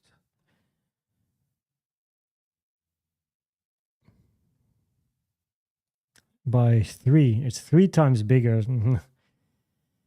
not really what you like to see. A second wave 2 of a lower degree that's 3 times larger than the wave 2 of a higher degree. It's also a lot deeper. This wave 1 looks to be longer. But okay, bottom line, you look for price to take the high. So, you just don't want price to take out that low at 0.17. And here your invalidation is lower because now the low is your invalidation. But now your wave 4 is really big compared to your 2. So pick your poison. Either multi 1, 2, look for a 3 for the bulls. And then second 2 is bigger than the first. Second 1 bigger than the first. but no, just, you know, that's it, right? Or you have wave 4 impulse. Wave 4 is really big compared to 2. Conclusion is the same. You look for price to take the high in the bullish scenario. But what I would prefer to wait for is, and this is most important for me, is to just be very, very sure we're looking at a bullish scenario. So an impulse here doesn't work, 1, 2, 3, 4, 5, because there's overlap. Diagonal, 1, 2, 3, 4, 5, still an option, but diagonals are not the highest probability structures. And what I would like to see is touch the 886, which also would then invalidate a contracting diagonal because you touch this trend line, which is nice. Touch the 886 at 1.81. If you touch this 886, impulse down doesn't work. Diagonal is only expanding, if any, low probabilities. Multi 1-2 doesn't work anymore after the 886 touch. So if price can touch the 886 as 1.8113, then the probabilities are very high you're going to take out that high at the later stage. Now, price generally doesn't move in an absolute straight line, right? So you can still expect 886, bit of a rejection, and then later move up. Area of support, that would be a nice area of support, invalidation, wherever, and then bloop. And oops, look for a move up, and then a move down can be counted as a higher probability ABC for the bulls. Right. An ABC, by the way, can be part of a bigger sideways structure, right? So you can still get a W, get an X, and then a wave Y, or wave A, B, C, but you would take out the high. So, but by all means, you would at some point take out the high if you touch that 886. So preferably I would wait for this, and I would not care about missing this. There's other charts with better opportunities and better percentages compared to FET. So yeah, that's the weekly. That's the weekly. But yeah, there's definitely ABC potential. But mind you, an ABC can be, of course, a multi 1-2. We do have overlap here, by the way. So we cannot count this as 1, 2, 1, 2, 3, 4, 5, 4, 5. Okay, yeah, that can work. There's no overlap between this one and this. So yeah, I mean, just quite clearly down, sideways, down. We don't have to make it more complex than Elliott waves is. Touch the 886, probability is high to take out the high at the later stage. On the daily, we have 1, 2, 1, 2, 1, 2, 3, 4, 5, 4, 5, 4, 5. So we have 1, 2, 1, 2, 1, 2, 3, 4, 5, 4, 5, 4, 5, ending with that grinding structure. Probably volume goes down. Let's see. Actually, volume here moved up, and then you made another high on a even on higher volume, but that's a red candle. Interesting. Volume moved up as price moved up. That's actually not what we like to see. It happens, but it's not high probability. But that would be your 4 5s, 3 up, 3 up.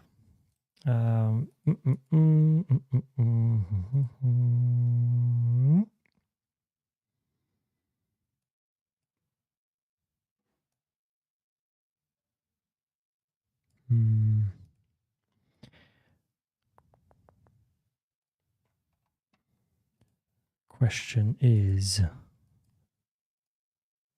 1, 2, 1,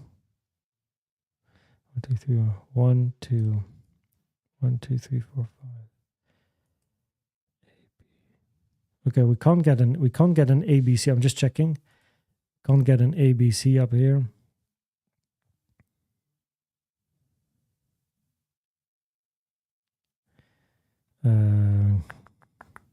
A, B, C, W, X, and a Y.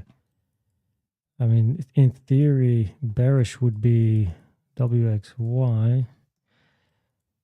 And then you'd want to have a motive wave down after a W, X, Y, preferably. But that is a struggle. Overlap, overlap. So we have to think diagonals or multi 1-2, but doesn't make sense with the move up. So diagonal it is. 1, 2, 3, 4, 5. It would be here. Here. It's not pretty. 5 is longer than 3. That doesn't work. So diagonal, low probabilities 1, 2.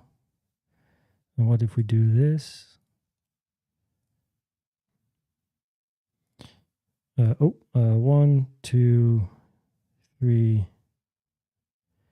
1, 3. Okay, 1 second. Okay, that works. But then you have price action moving outside of the diagonal. Not preferred. Preferably it's contained in the diagonal. And of course, you want your wave 3 to be longer than your 5, which is still not the case. So yeah, low probability diagonal, which reduces probabilities. This is a WXY, because after a WXY, you want price to basically take out the low again. So it increases probabilities. This is motive, this is corrective, increases probabilities to take out that high. And then just wait for the 886 to be touched to get some more probabilities on a high time frame. Okay.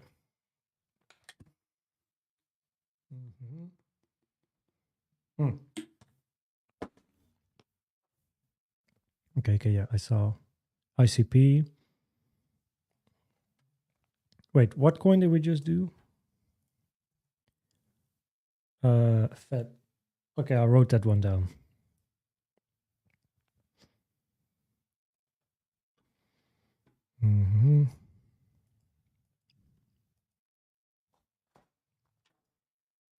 Let's see, we are currently 1 hour and 29 minutes in and 20 seconds. ICP. Okay, ICP is still at support, touched the resistance, 6.1. Now, ICP is an interesting one because in the ICP video that I made, right, I said, okay, we either have a low and up, or we're looking for a wave 4 and another 5, and then preferably up to finish an A, B, and a C, and then you're finished and it's go. Minimum target would then be the 382 here at 6.91. Now, I mean, we're at the top of this range, right? And when I made the video, I don't know exactly where price was, but somewhere in the middle. So at least we're above the price. However, the struggle with ICP locally is that this is the low, and if we're bullish, we want to count a motive wave to the upside. Now, yeah, sure, we can count a diagonal here. But then what, right? So we would then have a 3-wave structure, right? A 1, a 2, a 3, a 4, and a 5. The problem is you cannot count this as an expanding diagonal. Why? Your 5 here. Let me show this. So if this is, expanding diagonal, that has to be your 1, by the way, here. Because you can't have a flat. And then 2, and then 3, and then 4, and then 5. The issue here is that if you take a trend-based hit from the start of 3, end of 3, end of 5, and toggle on the one, no, it wasn't this one. Oh yeah, well, it is. 5 is shorter, which is not allowed. Wave 5 has to be longer in an expanding diagonal. So we cannot count this as a 1, 2, 3, 4, 5. Okay, so information. What if we, right, 1, 2, but then what? That's the problem. So that's what I struggle with on ICP is, how do we count this motive? If this is 1, this is 2, then that has to be 3, 4, no, can't. Took out the low, right? So 1, 2. We can't do 1, 2s, 1, 2s, 1, 2s, right? Basically, this has to be 1, and all of this has to be a 2, and then up, because you took out the low here with this wick. So you can't count 1, 2, 1, 2, 1 up. Oops, we took out the low. All right. Expanding diagonal doesn't work. 5 is too short. Contracting diagonal doesn't work due to the trend lines being expanding. Broke the channel. You're looking at an expanding structure, not contracting, invalidating a contracting structure. So therefore, the probabilities for me for ICP locally are higher. It's corrective, not motive. Which therefore is a bearish range, basically, and one would potentially consider taking out the lows. at some stage and then move up later. Of course, all the alts are moving up, but mind you, some do not, or not as much. XRP is performing great, and SUI had a great move. And some are, I think, even red, even today, but or yesterday. But still, this is not a high probability, and that's the big word, right? High probability motive wave structure. Unless somehow this is the end of the move down for ICP, and then a wave 1, 2, 3, 4, and this is a truncated 5. Right, this has to be motive. We'll check that in a second if possible. But truncations are very rare. I think even more rare than expanding structures, to be honest. Like truncations, rarely ever seen a truncation, a high probability truncated structure. If this is a motive wave, wave 3 is not allowed to be the shortest. So, start of 1, end of 1, highest part of 2.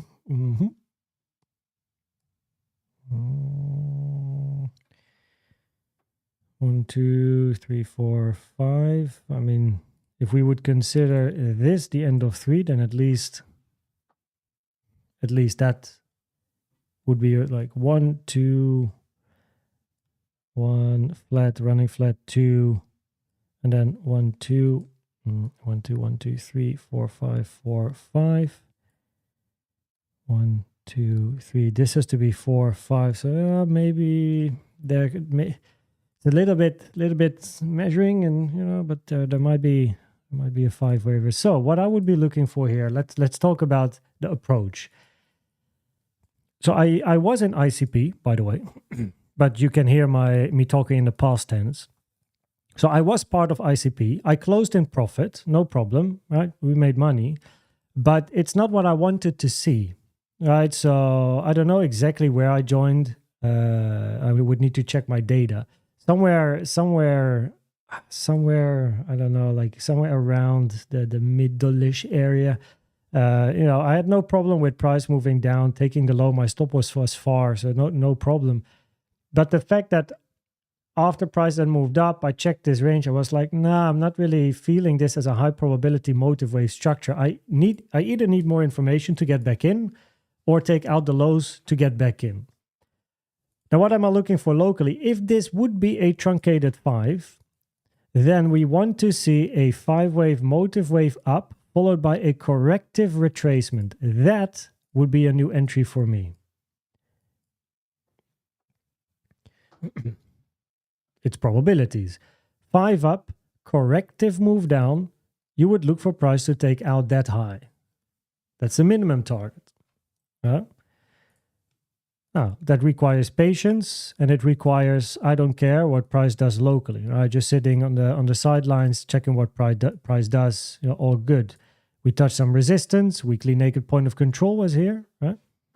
So, very nice. But this is what's going on ICP. So I need a motive wave up. And at the moment, you can see we got to move up, move sideways. Now, I mean, in bullish terms, that would be a 1 and a 2. We check the volume, highest volume in the recent move up. So preferably we have another 1, 2, and we're working on a 3, maybe another 1, 2, who knows. But for me to really get interested, I would need a finished 5, get a corrective move down and up, which means I can easily miss out on a high percentage move. But that's the thing, I don't care, because there are so many coins out there, so many opportunities. I want to take the highest probability ones, not the average probability ones. High probability is get me a motive wave up, corrective retracement, I'll happily enter. All right? That would be my entry. At the moment, I'm not really interested. So just wait for a motive wave. If you then get a 3 down, cool. And we may have a truncation in that case. Otherwise, there's definitely the potential for price to take the lows. And then afterwards, I prefer it based on the weekly time frame analysis, would still look for a move up to eventually take out the high. I mean, this is well counted as an impulse, preferably wave 1 or A, followed by a 3 down and then move up. But locally, there's no high probability trade anymore. for me. Just need a bit more information. Okay, let me take a little drink here. How is chat doing? Are you holding on? Because it goes quick, right? There's so much information. We did BONK, SUI, SUSHI, Ethereum, Link, XRP, Solana, ADA, Cardano, FET, ICP.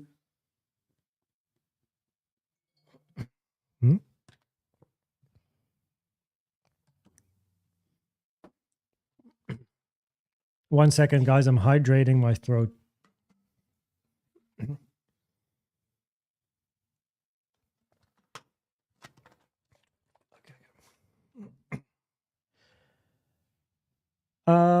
Baby Will, trade safe, of course. Obelix Legionario, welcome, guys. Good to have you guys here.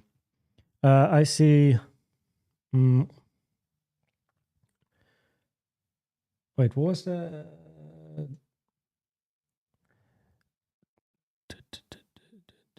Where?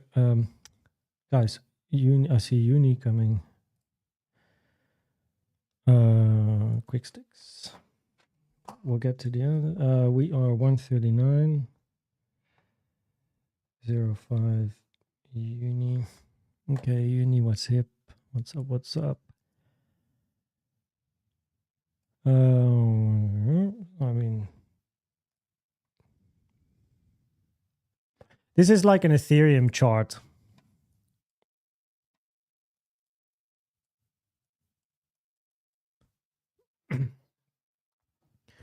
Man, it looks a lot like Ethereum. Hey, what do you think? Can definitely get a WXY in here. Just by the looks of it. So like you have a larger range here, but we never got the similar sized range later. So therefore, one has to preferably count this as a 3 down, not a 5. 3 down would mean all-time highs at a later stage, as highest probabilities. 1, 2, 1, 2, 1, 2, 3, 4, 5, 4, 5, 4. I mean, yeah, we run out of 4, 5, so we didn't get another low. So looks 3 wavy to me, followed by a 3 up, and A, B, 1, 2, 3, 4, a 5 wave move down. But that can be your wave Y, or then your WXY. Ethereum 2.0 count. So Uni has the potential here to be finished and get a motive wave up, right? Couple of 1, 2s, get a 3, couple of 4, 5s, finish, get a retracement, corrective retracement up. 1, 2, 3, high.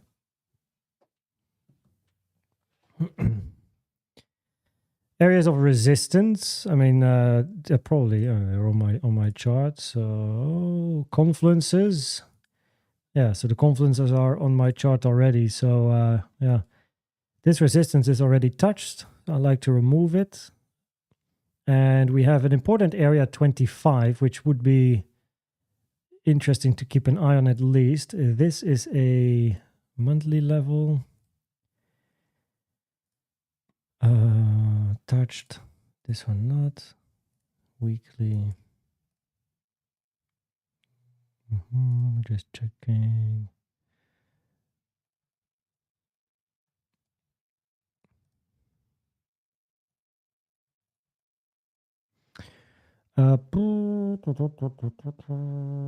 PVP.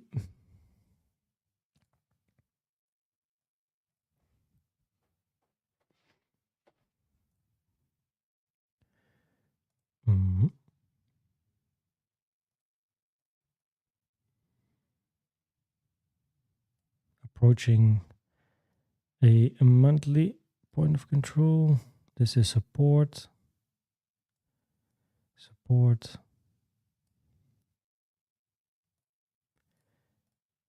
Okay.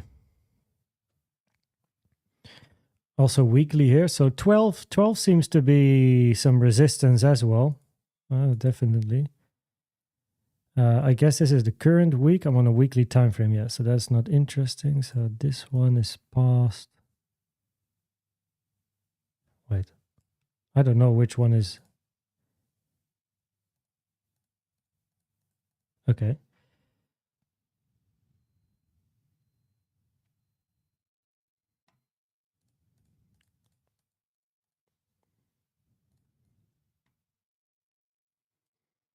Okay, there we go. Put this off, turn this on. And next resistance 12.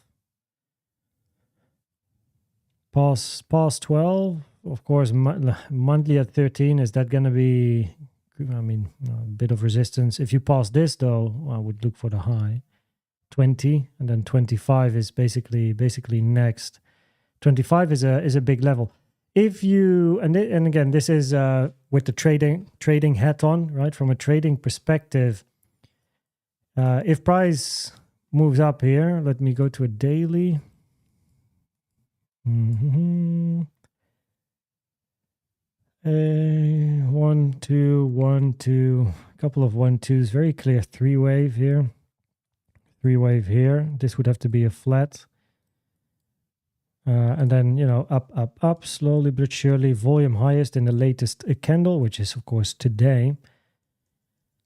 Multi 1-2, one price to accelerate. Weekend is coming, though, but accelerate. And eventually get your 4-5s.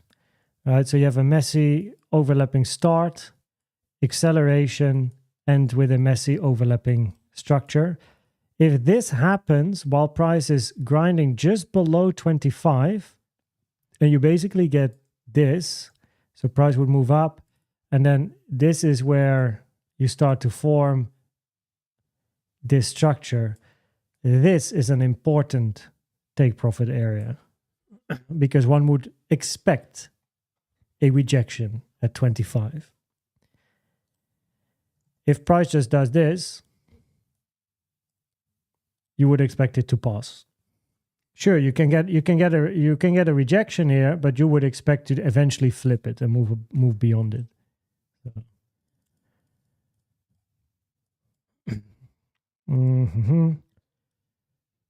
Yeah, as long as the structure locally holds, think bullish. If the structure changes, not good. 1, 2, 1, 2, 1, 2, 3, 4, 5, 4, 5, 4, 5. That would be a potential 3, get a 4. You don't want this 4 to overlap with this high. So in other words, if price would move down, touch this high, no bueno. We don't like to see that. So that is what? 8.68. We don't like price to go down to that level. If it does, the probabilities decrease. This is a motive. Impulsive.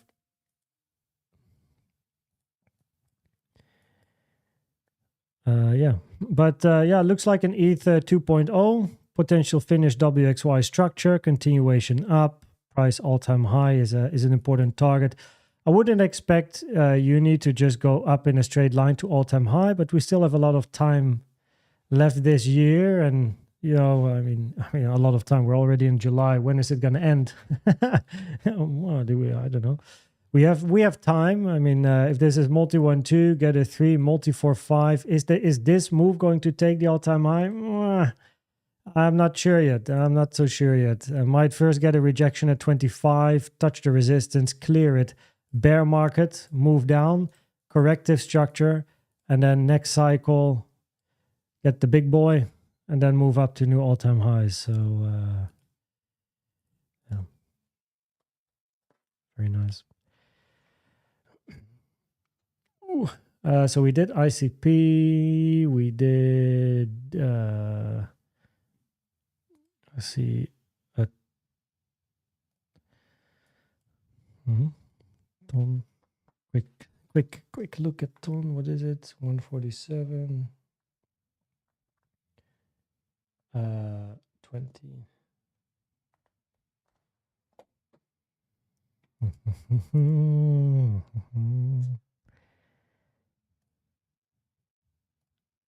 Okay, this doesn't work anymore. I don't know when I did this, but 618 touched. So let's remove this. Okay. Oh, Ton. Is this like a big coin?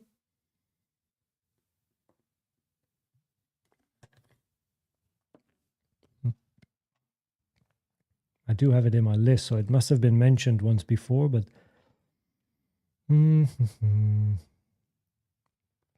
for the bulls, this has to be an extended 5. 1, 2, 3, sideways 4, 5.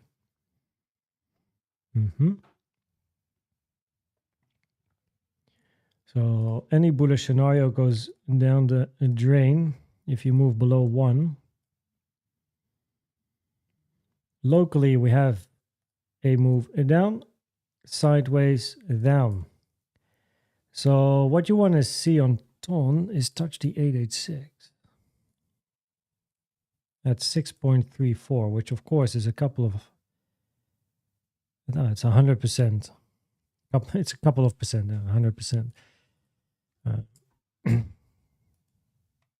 So can we count a 5 waiver here? Yes. We have your 1, your 2, 1, 2, 3, 4, 5. That's your 3, 4, 5. Wave 3 is shorter than 5. 5 is extended. 3 is longer than 1. That works. In this case, you then have a 1, you have a 2, you have a 1, you have a 2. And of course, big wave 3 would be the bullish scenario. Bearish scenario is ABC. And this turns into a, we don't have overlap here. So either an impulse, 1, 2, 3, 4, 5. Or 1, 2, 1, 2, 3. That's bearish. That's the reason. So first of all, let me do this first. This is a gap. You can see there's no range here. There's no ranges to act as support. So the moment you get acceptance inside this, you would expect it to fill, go to the next range. That's your area of support, which we touched with the local low here. You can also see quick move up, quick move down. It's very, very common. So we are at support. So at least that would be a reason. Like if one considers, I might just throw some coin in here, some money. Then at least we're at support. So that is something. But on a weekly time frame, I would preferably get to like 634 or right. This is the invalidation. Yeah. So that means with good risk management, if you lose 1%, right, because we risk 1%, we're good traders, or 2, we don't lose 10, 20, 50%, then we start gambling instead of trading. But this is still a 1 to 2, by the way. But yeah, stop loss is very big. It depends on the style. What I would like is if price can touch the 886, it increases probabilities for an ABC. After the 886, I want price to retrace to areas of support, right? Usually you don't just get something like this. You get a rejection and areas of support, and it gives me a better way to look for an entry. I can position my stop loss closer, right? RR is generally better, but it requires more patience, and it requires you to not get into the FOMO thing when price does move up here and touch the 886. And if you miss out, you miss out. There's other charts that are good. But okay, that's the weekly. So we go to the daily because there might be opportunities here, of course. 4 hour time frame, couple of 1-2s, 3, couple of 4-5s. This looks like a typical impulse, messy start, overlap, quick move up, end with your 4-5s. Volume doesn't work, very nice, but one would expect volume to decline in the 4-5s compared to the move up. That is, of course, then counted as a motive wave. After a motive wave, one would expect price to take out this high. Motive up, corrective move down. Or this has to be a flat, but I don't think probabilities are too great. Touch the 1.618. No, so probabilities are higher when motive A or 1. Okay.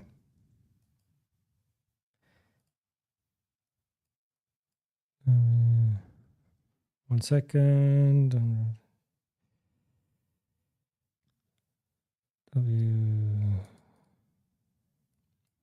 Could be finished.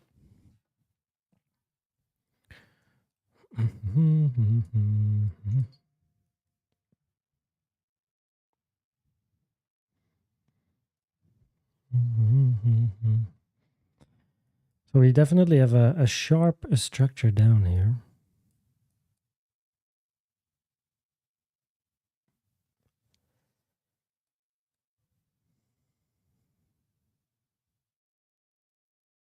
One second, 2.7802, 2.7803, 02, 03. Okay, so that's a higher low by a little bit, which means that an ending diagonal doesn't work because you want to have a lower one, unless truncated, but that's very rare. We don't really like that. But yeah, there is maybe the potential to count it as a motive, but I would prefer it to be a wave C for a flat in an AB that is your C, get a W, X, and a Y, sideways combo, and then move up. Now, trading wise, again, it's relatively easy. That's the invalidation, that's the minimum target. Never risk high percentages. But the move up, we need to get some acceleration. It's still overlapping a lot. Yeah, so we have overlap here, right? And look, there's no break yet, like a clear push. I definitely want to see that. So sure, a retracement is fine. You just definitely you don't want to go below 3. Well, this is 2.96, by the way, 2.96. Because this looks like if we talk about 1-2s, you would have a 1, a 2, a 1, 2, right? Maybe a couple more 1-2s, but eventually you want to move. You don't want to change structure. So this would be a local invalidation on a 4-hour time frame. You don't want price to move below 2.96. That would be a problem.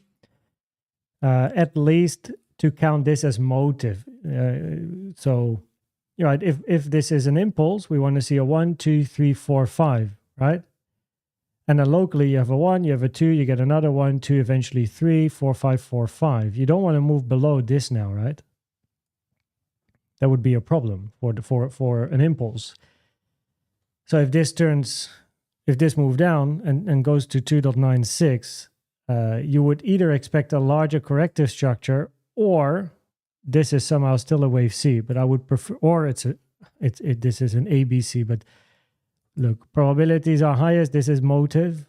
So yeah, sure. Probabilities highest to take out the high. Quick move up, very sideways, slow price action afterwards. So yeah, I would like to see that high taken at 421. Don't change the structure. We could now still count this as like a W and X and a zigzag in a wave Y, right, by I. So and then finished and up. I don't have the volume. I preferably have this low on a high amount of volume.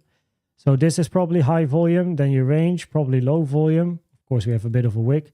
Preferably this is a high volume candle. And then you start to move.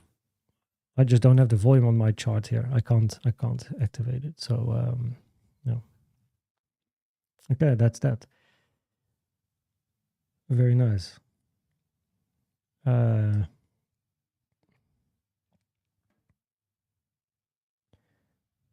have never heard of this.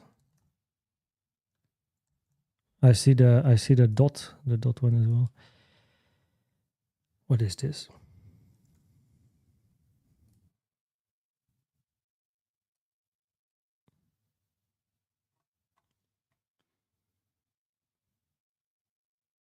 Just checking. I don't have it in my folder, so we're gonna add it. Mm-hmm.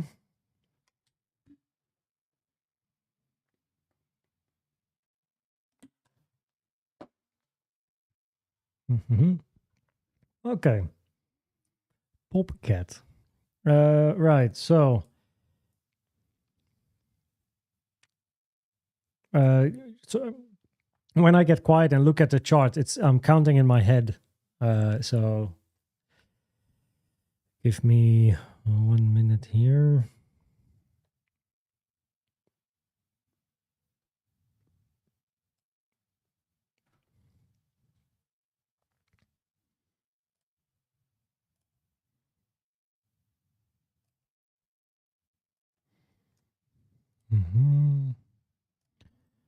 Checking diagonals. There's the potential for an expanding structure.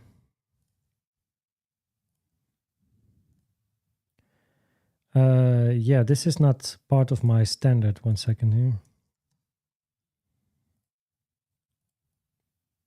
Okay, it touched the 1.5. You don't want wave 5 of an expanding diagonal to move beyond the 1.5. Okay, potential for a diagonal up. After diagonals, you always expect deep retracements. 786 is perfectly fine. That being said, you then want a motive wave to the upside. Probably wave 3 here is at least longer than your wave 5. So you can count an impulse.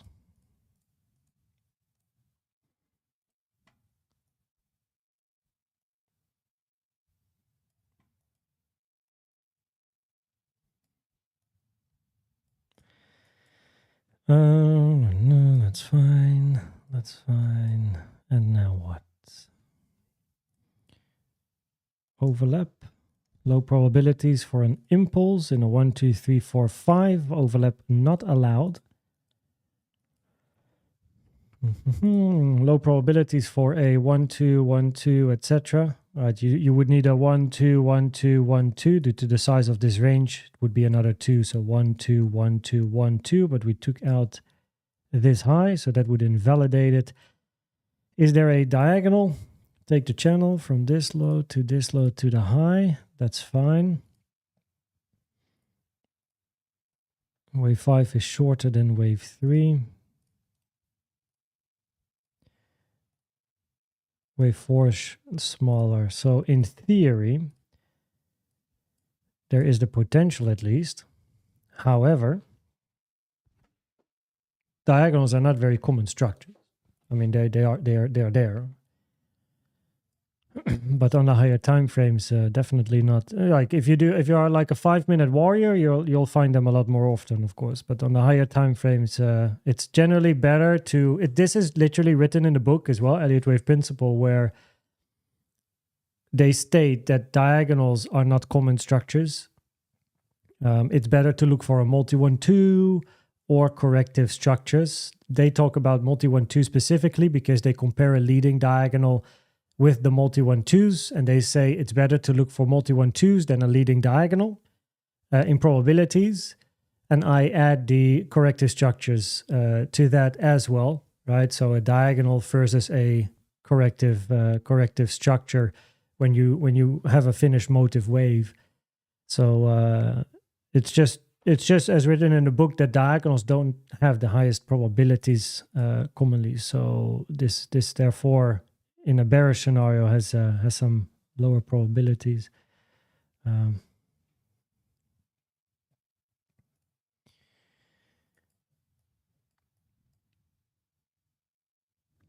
that then leads us to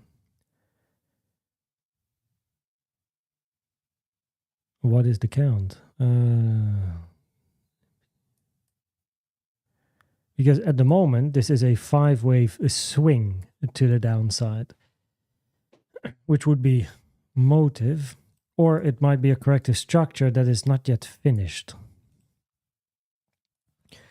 So, okay, a diagonal that's bearish, right? I mean, makes sense.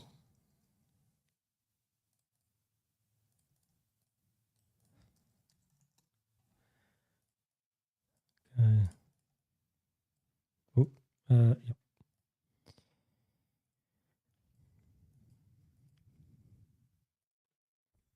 If not a diagonal, then what else? We have overlap. Shorter than 3. I just double check it. This does look a bit like a flat, but we can't get a WX. I mean, there might be a little Y hidden here on the lower time frames for a WXY, which would make sense if the bull market, right, with regards to bull market, if we look for continuation.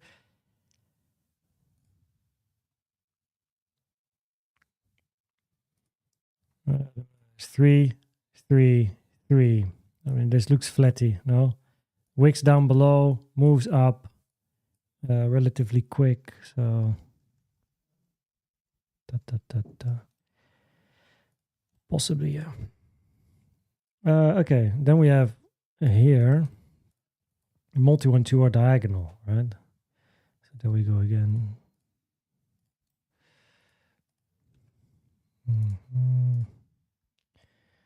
3 versus 5. That's fine.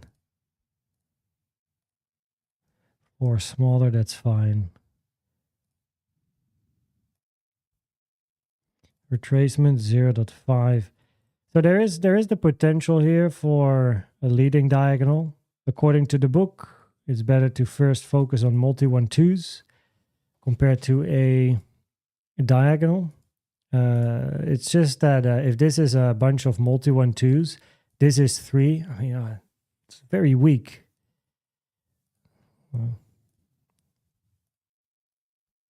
Or are we?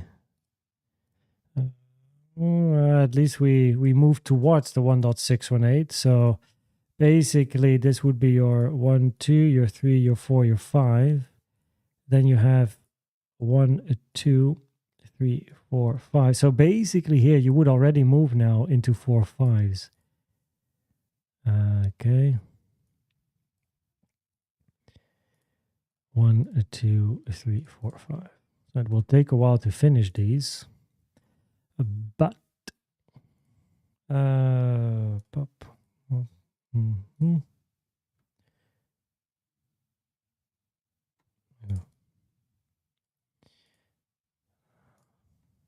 that's your target area.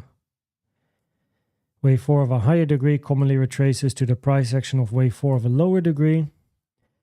So yeah, I mean, look, we moved up sharply, but then you start ranging sideways. So therefore, one starts to consider 4 5s in validation 6 1 8. So bit of a grind. Maybe there's an area of resistance here as well. I would assume a point of control of the all-time high range here.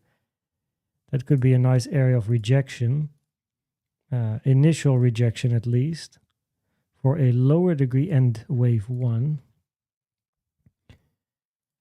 So you have your 4, get your 5, get your 4, maybe ups 5, finish.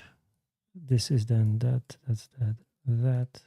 This is a higher degree 1, then look for a retracement 2. This has to be corrective. If corrective, look for price to take out this high and then likely take the next.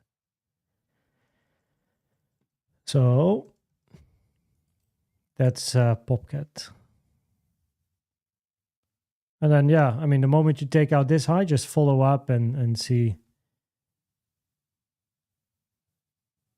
1, 2, 3, 4, 5, 4, 5, 4.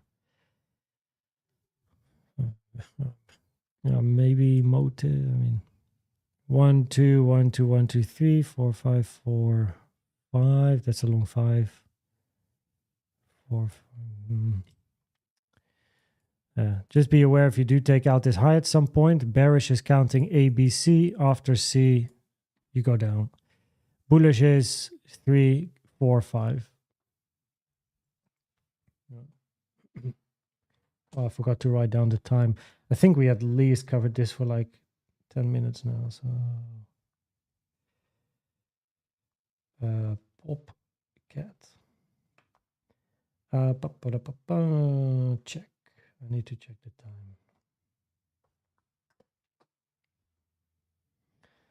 time. We did Solana around 59 minutes. So in today's stream so far, we have done BONK SUI. So quickly mention the time if you just joined. BONK at 11:20, SUI 22 minutes, SUSHI 27:40, ETH 37 minutes, Link 43:20, XRP 53 or somewhere about, Solana at around 59, Cardano at around 1 hour 7, FET at like 119, 120, ICP at about 129.20, like 130, Uniswap at about 139, TON at 147.20, and then POPCAT we just finished. So XRP is already done. XRP, you can find XRP at around 53 minutes in the live stream, so you have to go back a little bit. Yeah. Bearish, by the way, of course, is a diagonal down for a bigger ABC. Preferably, though, in a impulse, wave 4 or 2 is your area of support of a lower degree. We touched 2, so it would be nicer if a low is in, but yeah. I haven't seen this one yet. Oh. Yeah, I don't know if I'm so interested in this. Basically, so for me, this is an all-time low. Because I don't count these launch moves where you have these very, very big candles. I don't regard this as actual price action, right? It's a candle, but I don't actually count it. I don't use it. For me, this is always very random. So the range, or if price retraces, that's where it starts. So for me, price here is at the all-time low, which basically means I have no interest. It looks bad. It's been in a downtrend for a very long time. The only positive, I suppose, is that it went down and now it goes sideways. So the only saving grace here is basically that you get a curve, right? Get a 5-wave up, look for a 3-wave down, corrective move, look to take out this high as a minimum target with the potential of continuation, take out the double top here. But it does, I don't know, this would be a very high risk either trade or for spot because there's no sign of strength. A sign of strength for me. So when do I get interested? Now, get a 5-wave up, right? Clear impulse, like SUI. Get a corrective messy move down into some nice support. That for me, whoa, where's my stop loss, yo? Hello?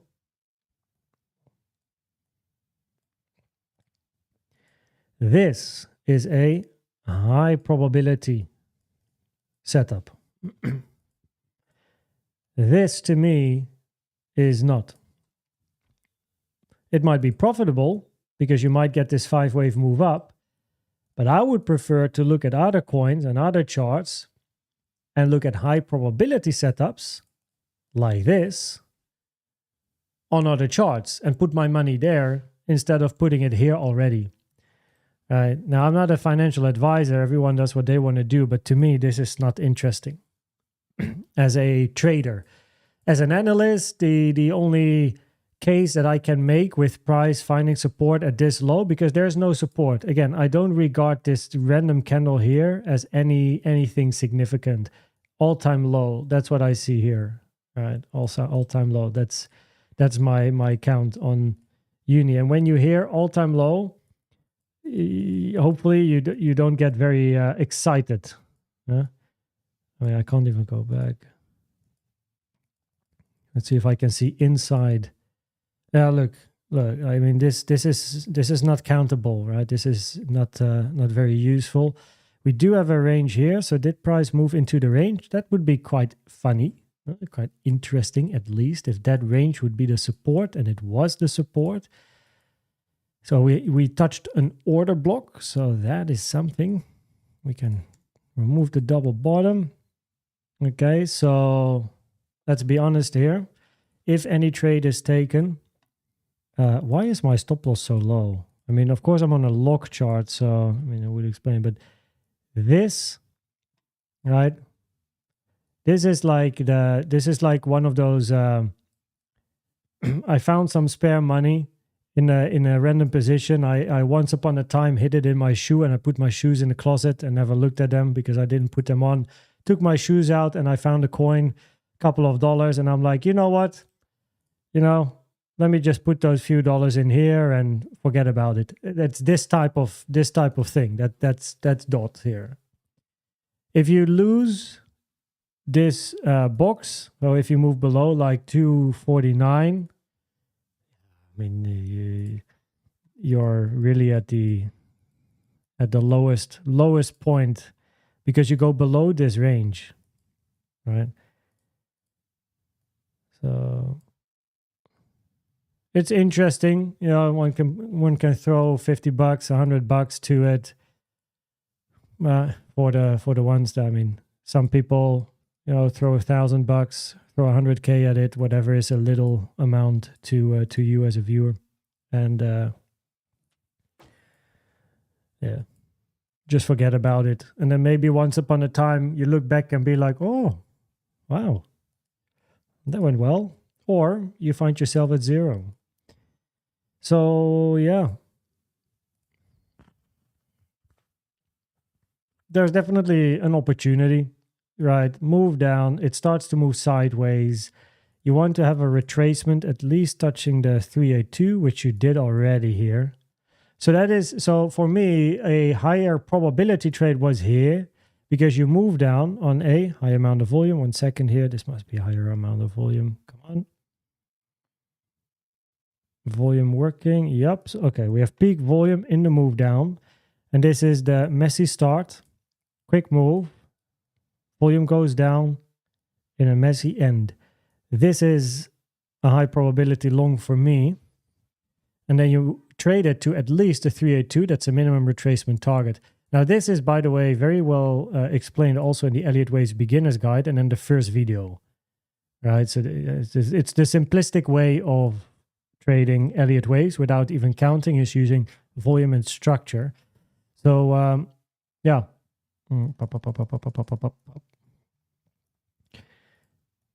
This one here, yeah.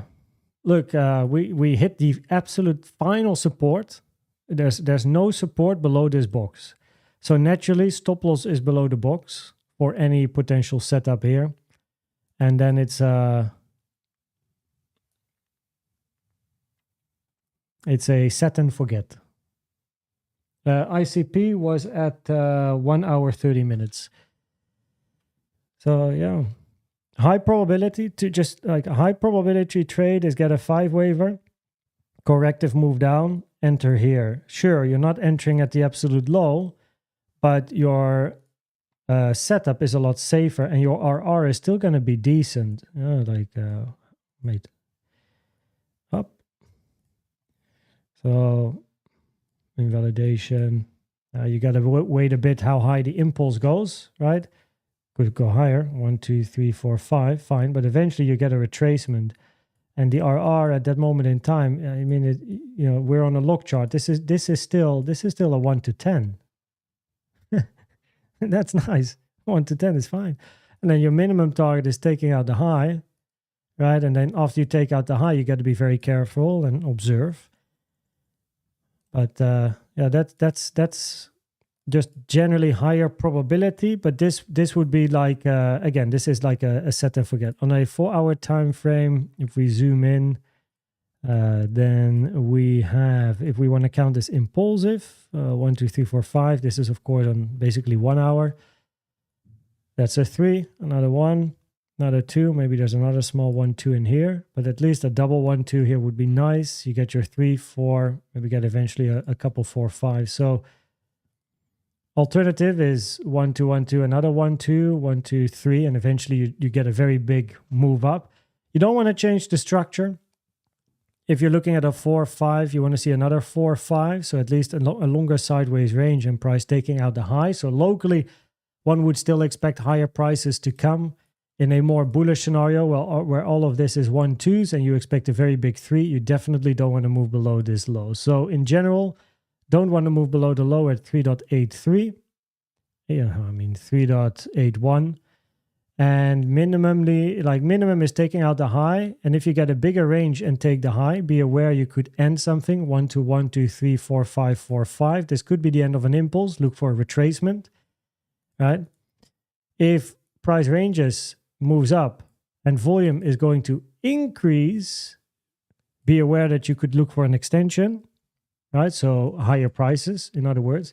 If the ranges are going to be very short, right? Up, range, up, range, up, range, then yeah, we could think about 4, 5s as well, or 1, 2s as well for a 3 to come. You just don't want to change the structure, right? So there's definitely some opportunity here, right? Little early in a way, right? As mentioned, this again would be more like a set and forget type of trade. There are better structures out there, but this is one where you're basically at the all-time low. This is the final support on the chart. There is nothing else below this box. So if you go below this box, at least you know you're wrong. And this is like, again, if you have some random spare dollars somewhere, you might throw it in here and hope for the best. White says unable to accept the invite on Discord. Oh, that's in. Dutchie shared. By the way, welcome, Dutchie. Dutchie shared the Discord link. I have another link in here, by the way. If you're not able to join, then make sure, BG Man, that you write your username of Discord here in the chat, and then we can check your username in Discord, because you might have tried in either back in the day or today, try to enter with a new account, and if it's younger than 24 hours, it gets auto banned because of scam protection. So we have to manually then unban the account, which we can do. So yeah. Tao.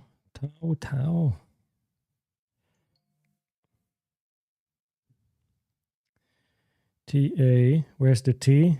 T. There we go.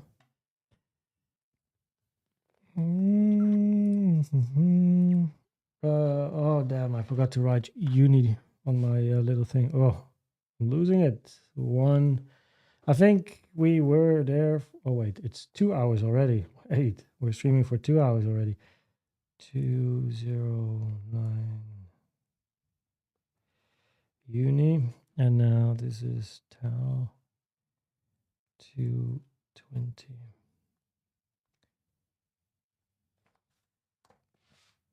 Okay, let's have a look.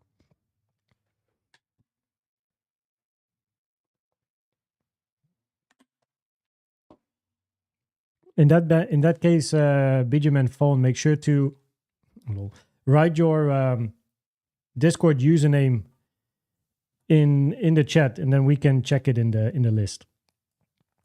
And then we'll sort you out. We'll sort you out. I see Ronin as well. 1, 2, 1, 2, 3, 4, 5, 4, 5. Diagonal to end. Very deep retracement.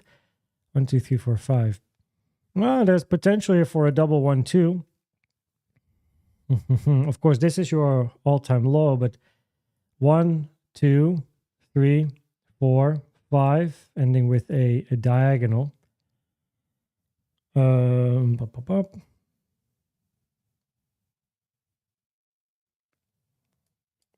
Double zigzag, WXY.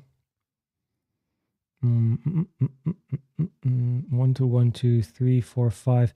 So this one is interesting, where 1, 2, 1, 2, 3, 4, 5, 4, 5. But this 4 would be really big for this one red candle wave too. So preferably, I would end here with a 5. Count this as a 1, alternatively A.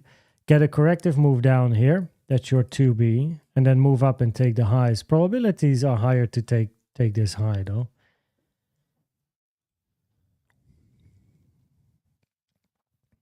Five up, 3 down. Put it on the chart here for a second. 1, 2, 3, 4, 5. 5 then looks to be a diag. Here you have WXY of the same degree. Invalidation taking the low.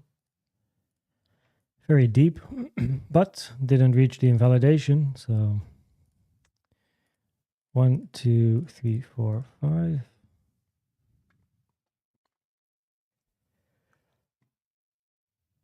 Probably I would like to count this as a lower degree. Wait. 1, 2, and then this wave 1 is by itself a lower degree. So now we go this, do this, do this, do this, do this, oh wait, wait, 1 second. I'm messing up. Start with the lowest degree. In a bullish scenario, that's 1, that's a 2, 3, 4, 5. A higher degree. This is then lowest degree. Then we move up. 1, 2, 3, 4, 5. Now this is a lower degree, so this goes up in 1 degree.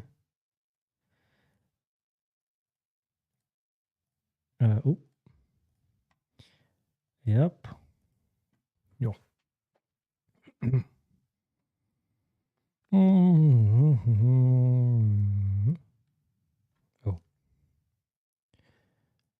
Up, up, up. Okay, sweet. Now the invalidation is then there.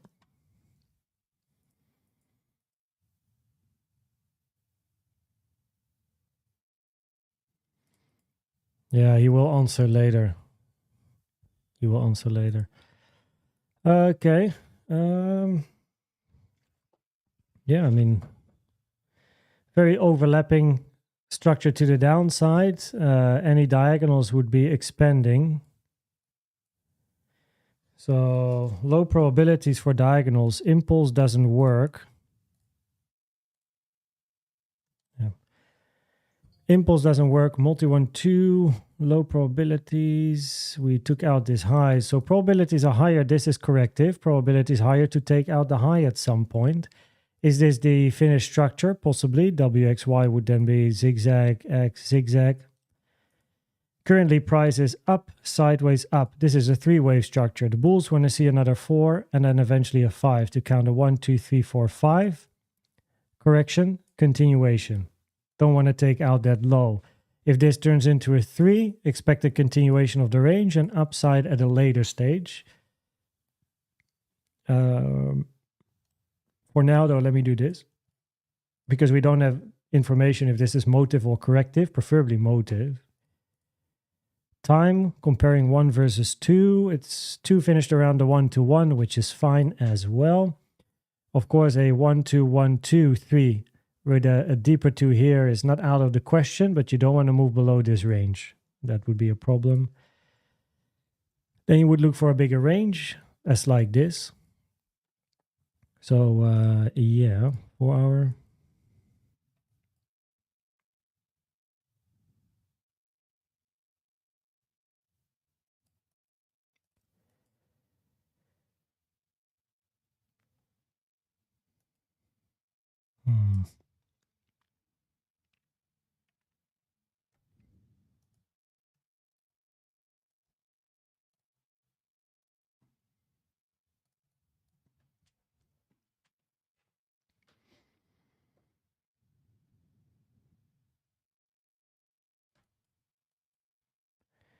Check, check, check, check, check. Took out the low. Oops. If we would count A, B, C, D, E. E is most commonly a simple, definitely not a double in a WXY. So preferably if a triangle, we wanted to end it here, but this one is lower. Triangle is important because if probabilities are higher for a triangle, the move up is likely going to be a C, which means corrective, not motive. But because price here took out that low, it's better to count a different. Maybe there's a multi 1, 2 here as well. Corrective, get another 1, get another 2 and up. You might be safe because of that red candle. But the narrative is the same. Look preferably for 4 and 5. Highest amount of volume. It hasn't really picked up just yet, no? Volume is actually very low. But there's definitely a potential here. This move down, higher probability corrective. So definitely something possible to take out this high, which for me is the all-time high because I don't do stuff with these type of wicks. And then, yeah.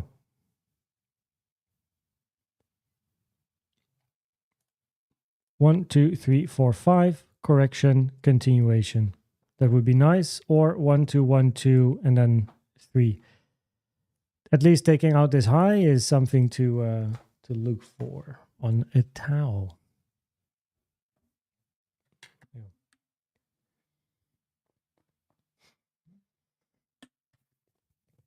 Yo, Swakse, welcome. Good to have you here, man.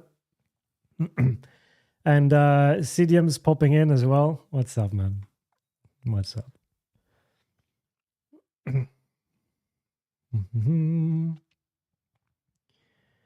Oh yeah, I saw AVAX earlier.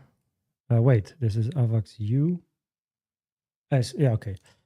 Surely cover this. So on AVAX, what do we have? Oh yeah. So this is like a bullish count. I mean, makes sense. Looking for a 2 or B and then a C or 3. Price here touched the 886. Do I have it in one of my folders? So this would be bearish in an ABC, and then you would expect a continuation of the range. Wait. Is bull? What's my bear? A, B, no. WX. 1 second here. Checking. Nope. Right, so the bears want to see this as an ABC, but C touched the 2.618, which is not a common target for a C. So preferably one counts it as a wave 1 or A, range is a 2 or B, and then move up, take out this high in a wave C or a wave 3 or a multi-1-2, 1-2-1-2, and eventually up. And currently the move to the downside, down, up, down, price touched, I believe, or was that another one? No, I didn't touch the 886 here, did it? Just missed out on touching the 886. Rare target for a wave 2. Definitely not common to see wave 2s going that deep.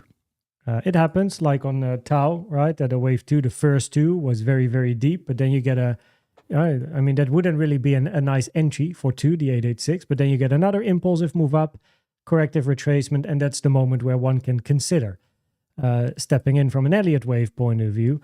But in this case, we did touch the 88, or almost touch the 886, which does impact the probabilities of this being motive. Probabilities would be higher. This is corrective. And then it's just like down, up, down. So an ABC makes just general sense. This looks like a 5-wave structure. Is this a 5-waver? I mean, if this is a 5, it has to be either a wave C, but this can't be a wave C because B is not high enough. So by all means, you need to have an ABC here. So, yeah.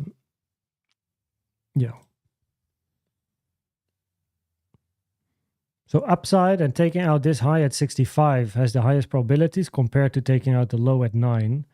What else do I have here? Confluences, touched support. Oh yeah, so I have a white box here. Because of the confluences down here, I mean, might never reach it. We touched this point of control, this red line, multiple times actually.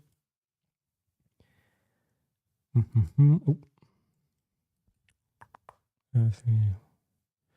1, 2, 1, 2, 3, 4, 5, 4. Yeah, like either low in, alternative is look for this and then take out the high. Right, this can be another 4. If price is moving up and it touches the 6, wait, let me use the higher because flat potential. If it moves up to 2980, then probabilities increase. This is a low because you can't count wave 4 anymore in a 1, 2, 3, 4, 5. And then, yeah, bears bullish scenario is continue up and take out the double top. Bearish scenario is this is a 1, 2, 1, 2 down.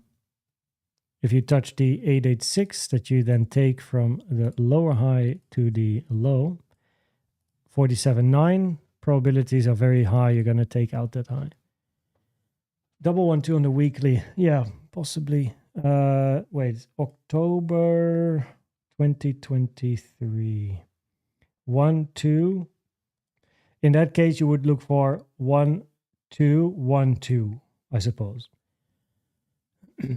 Yeah, I mean, that's possible. If this is your low, you would look for another 1, another 2, and price moves up. If we go to a lower time frame. Ooh, 1, 2. Ugly.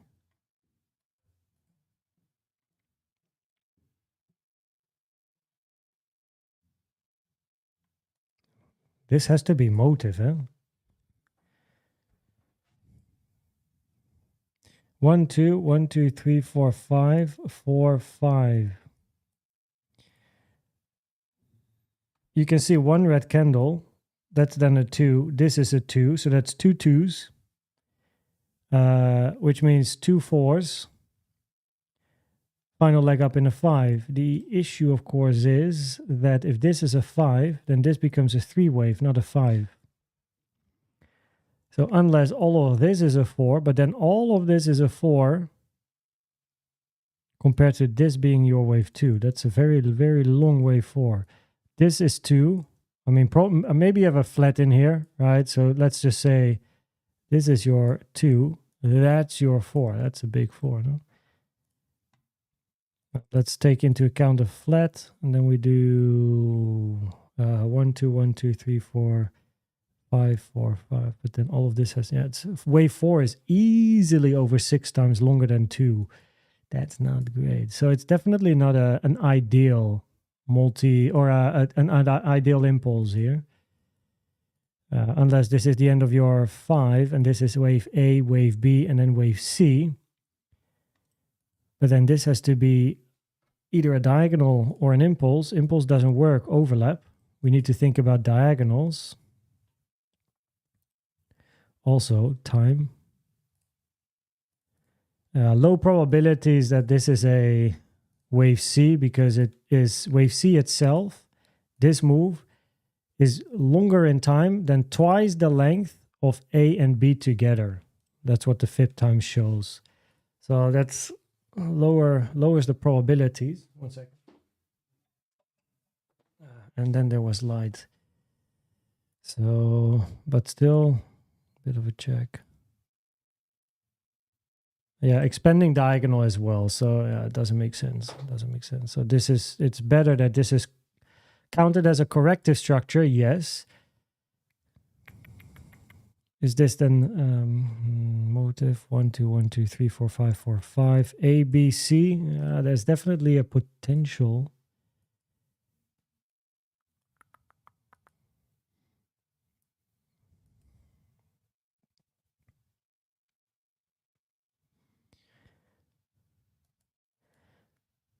But of course, this range is already quite lengthy compared to the move up. So, I mean, if this is only the first structure of a bigger 3, it's getting way too long. So, yeah, preferably you would end something at the low, or possibly, right? That's the alternative. You have a 2 here, get a bit of a bigger 4, right? ABC, get a bit of a local 4, then move down, move in the box, and then get up.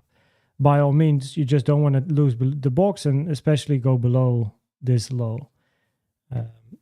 And from a trading perspective, locally on the 4 hour, if part of the move here,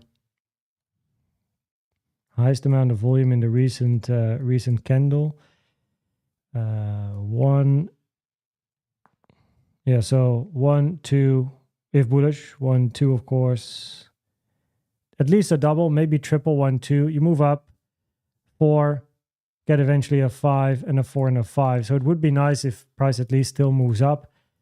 Double 1, 2, you can see messy beginning, overlap. You get acceleration, wait for, again, overlap, couple of 4, 5s, and then eventually turn around, which we don't see yet. So that's important for the bulls. The bulls want to see that. They want to eventually see bigger sideways ranges and then a few more highs, and then the move ends, basically. As long as you get very short ranges, right, if you preferably shorter than what you see here, very short, then one can look for upside. And you want to see volume decrease as well. Once you move into 4 5s, you preferably get decreasing volume. Currently it's increasing. So looking for higher locally is definitely something that's on. which means possibly taking out that high there. This is higher probability corrective, as we just noticed, which increases probabilities to take this high. The question is this motive? There's definitely a way to count this corrective as a 3-wave, right? And then you're going to have yourself a WX, maybe a Y, A, B, C. I mean, that would be quite a thing, because then you have an A, B, C is very long, which lowers the probabilities. Probabilities are higher that this is motive, because we move beyond the 1.618. All probabilities, so therefore probabilities would be higher for 4, 5s and more upside, but wave C's can end on high volume. You would then have a wave A, wave B, 1, 2, 3, 4, 5 in a C, and on a high volume, return. It's just lower probabilities because of the extension. And in a double zigzag WXY, you want to take out that high anyway, actually. So, yeah. Not shabby. It's already been, it's already moved a little bit. So on the weekly time frame, of course, there's a lot of potential. I wouldn't really like to trade from here to this minimum target. I mean, if there's a consideration, I would preferably look for higher targets. So it would be more of a big swing or a spot.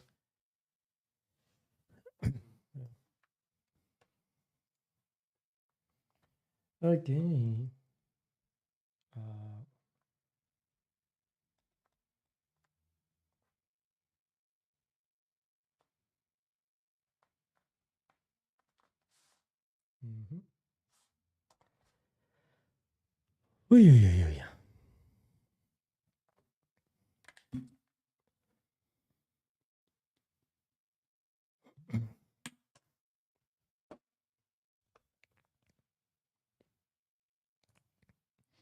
Swagze. I see Swagze. Let me quickly get that. Near. So Near has an 886 touch. Interesting. Which does increase probabilities to eventually take out these highs. The issue with Near is counting a solid impulse up here. You can see it's like up, sideways, up. It's definitely not ideal, so to say. 1, 2, 3, 4. 1, 2, 3, 4, 5. Possibly diagonal. So at least there's a chance of this being a motive. Followed then by a 3. A 3, maybe another 3, double zigzag or W, X, Y. But yeah, I don't know. Near is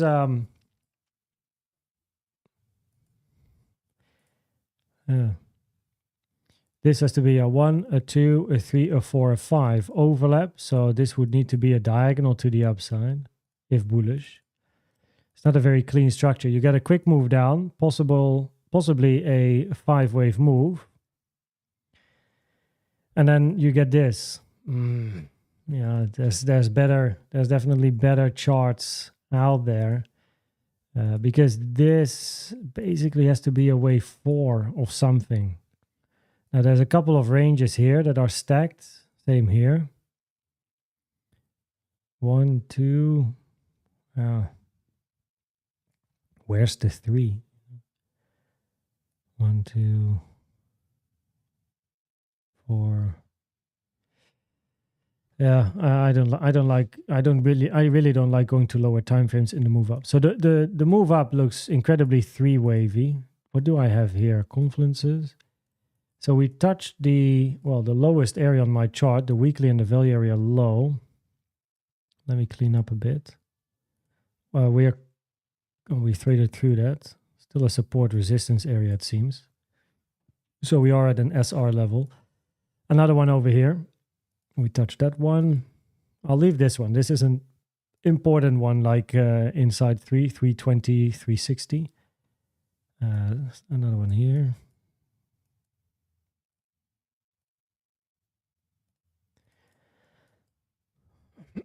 Okay, bear.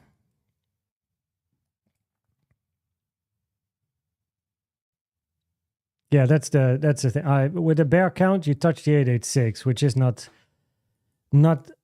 great. So you need some sort of a diagonal. What's happening here with the 1? Okay, 5 is shorter. That's what I tried to prove there. But then you touch the 886. low probabilities, a wave 2 goes to an 886. So yeah, preferably that's a wave B. Now, if this is corrective, you would look for price to take the high unrelated to what you count here. It's generally high probability. WX, unless you get an X and then Y. That would be a WXY. After wave Y, down you go, and near is done. Won't survive, probably. So that's your bearish scenario. So even in the bearish scenario, it would be nice to still see more upside, right? You can still do this. Zigzag. Double zigzag is also still a consideration before moving down. Bullish scenario is, of course, up, and on you go. So even in the bearish scenario, it would be nice to still see more upside. Upside can also mean this, mind you, right? But preferably wave C in a flat takes out the origin of, or the end of your A anyway. So, right, and in a double zigzag, you want to see the high taken. In a bullish scenario, want to see the high taken. 886 touched low probabilities. This is a wave 2. Higher probabilities, this high is part of a corrective structure, which is then either impulse, correction, continuation, or we consider zigzag, that's your WXY double zigzag, or you have WX and then Y. Not a great move up, but that's the consideration on the chart. So therefore, arguably one would give probabilities to taking out the high. Only with the sideways WXY do you not have to take out that high. Right? WX, A, B, C. C does not need to take out that high. The other two scenarios do.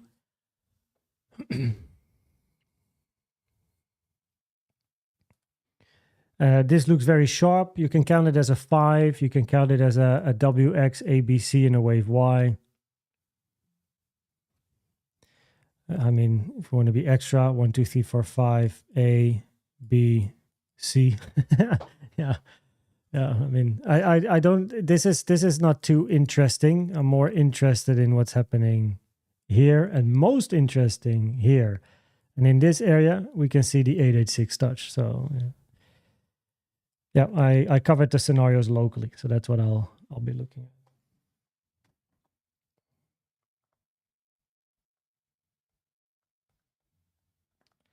at. What was this? This was near.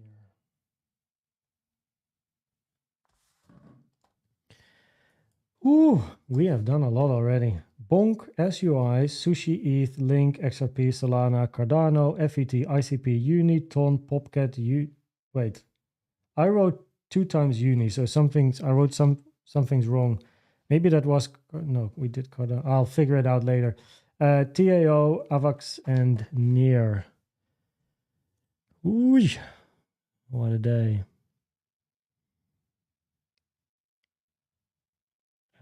So yeah, we did that. Pop.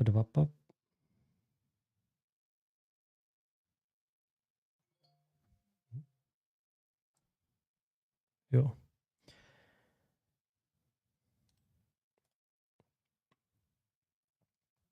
RUNE. As you may have noticed, I am slowly getting to the end of my energy. Holy moly. RUNE. Oh yeah, so I have a green line with an alarm here. The main reason is that if price would move up to 255, then a impulse 1, 2, 3, 4, 5 is out of the question due to the overlap. So your most bearish scenario would be a 1, 2, 1, 2 down, but your second wave 1 is so much longer than your first, which lowers the probabilities of a multi 1, 2 to all-time lows. So then an ABC starts to make more sense, right? ABC, and that would be bullish to move up. So yeah, that's on the daily. This is not interesting, really. Here we do have overlap between these lows and this high. So it's not like we can count this impulse correction 1, 2, and then like 3, 4, 5. That doesn't work. 1, no. Very big range. These are very small. Preferably wave 4 is similar in size compared to 2s or longer. So even if this is 1, 2, 1, 2, 3, 4, 5, 4, 5, the issue is the overlap here between this low and that high.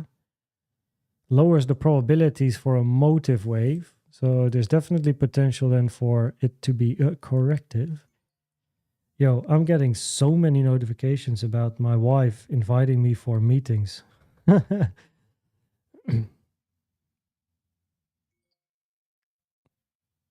Well, she just keeps, wait, let me,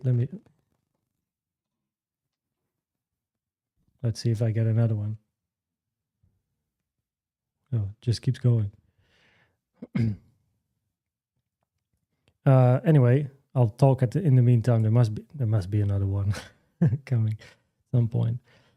So 5 wave up locally, daily, weekly time frame here, right? So we have the low at 0.78. Price moves up in a 5 wave structure. Currently, there's a 3 wave move down. Did you hear it? Did you hear it? There was another one. Maybe you didn't. Oh, and another one. Lolshy. Holy shit. Let me remove the volume because I'm getting crazy. So yeah, a 5 wave looking move to the upside followed by a 3 down. If price can touch that green line, probabilities increase to take out the high. So that's why the green line is there with a alarm. We didn't touch it yet. So yeah, because then the probabilities increase for an ABC, multi-1-2 lower probabilities because this wave 1 is much longer than this for a double 1-2 diagonal, a bit too early. So 1 second here. Give me 1 sec.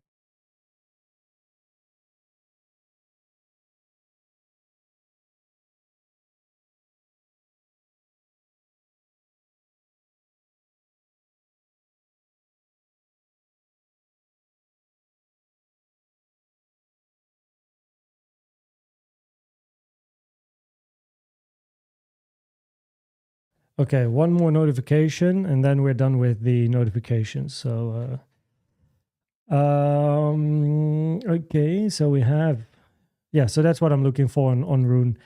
You know, touch the line, increases probabilities for the bulls to take out that high. If you don't and you do this, then requires a lot more patience. Then this move to the upside has to be counted as a C. But probabilities are higher. It's a wave 1 or a wave A. Okay. Okay, so that was RUNE.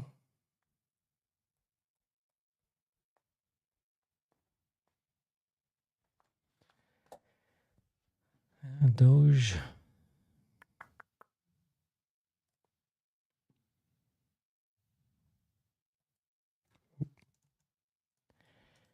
DOGE.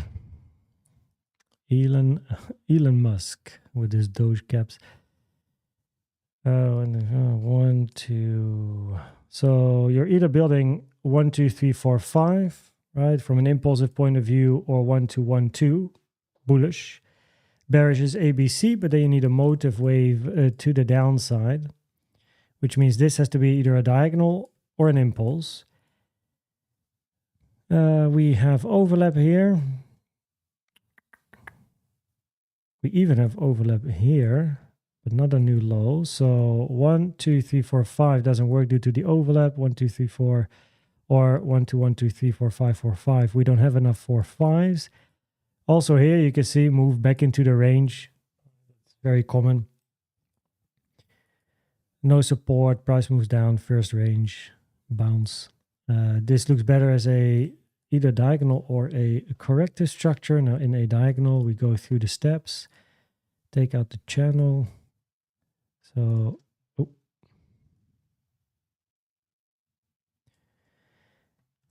That can work. One.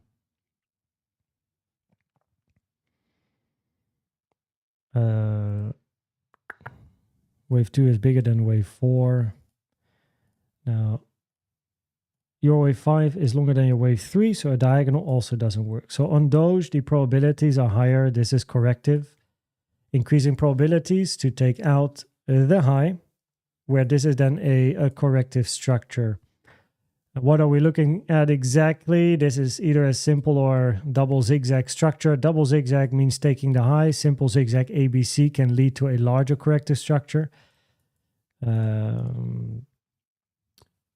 Time-wise, I wouldn't really consider flats. I mean, your wave B is already quite long by now.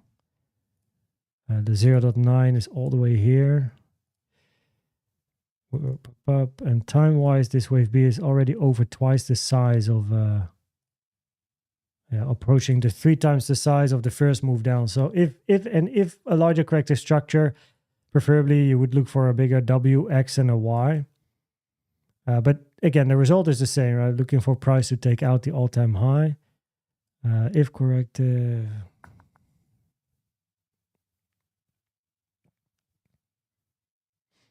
Mm-hmm.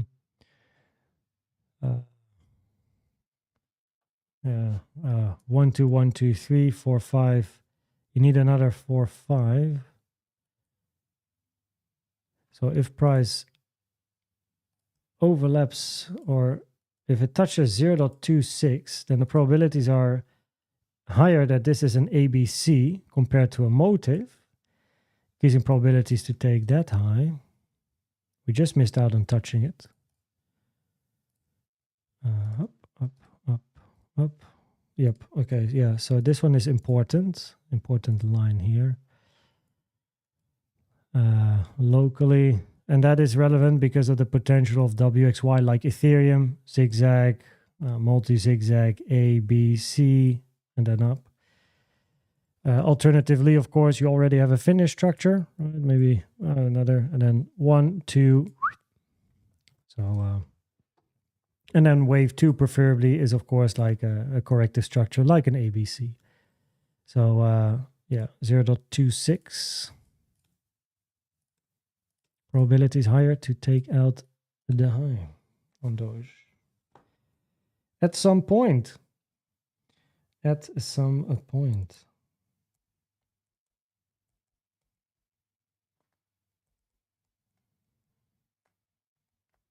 No problem if it continues ranging, but it's just more like buying opportunities. Of course, appreciate the $2, and of course, no need to donate when asking for a chart. People cannot buy my time in such a way that I analyze a chart, because if I would get into letting people pay me for doing a certain chart, then I don't know. It's not the way I want the channel to go to, really. That people need to pay to get their charts done or something. You know, but yeah. So LDO.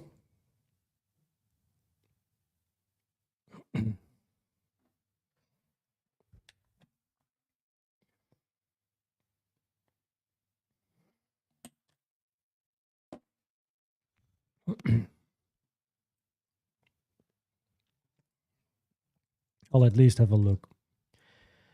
If you mention it without spending $2, I would have had a similar thought though. So there's no need to spend money on this channel. Feel free to donate and all of that stuff for supporting the channel. All right, that's absolutely fine. That's very appreciated. Members or donations, but no need to do it for charts.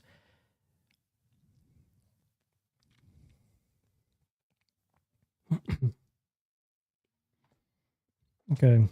Give me 3 minutes and I'll give you an answer. Okay.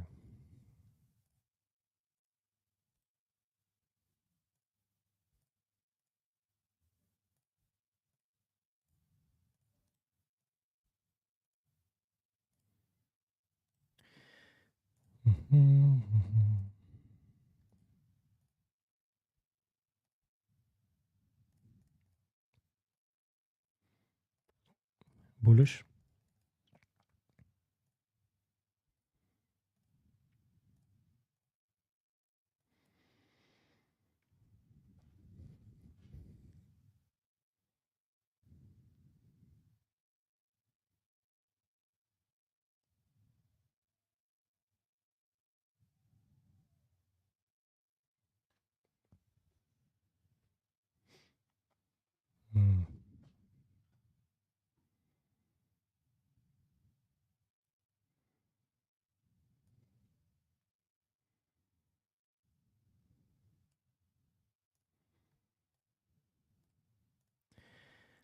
Silence. A deep correction is very normal after a diagonal. Oh, come on. 786, that's quite nice. 786 touch.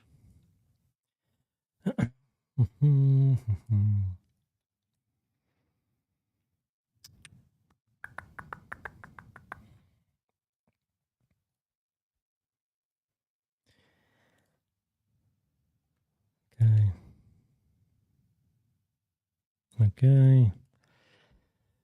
So, look.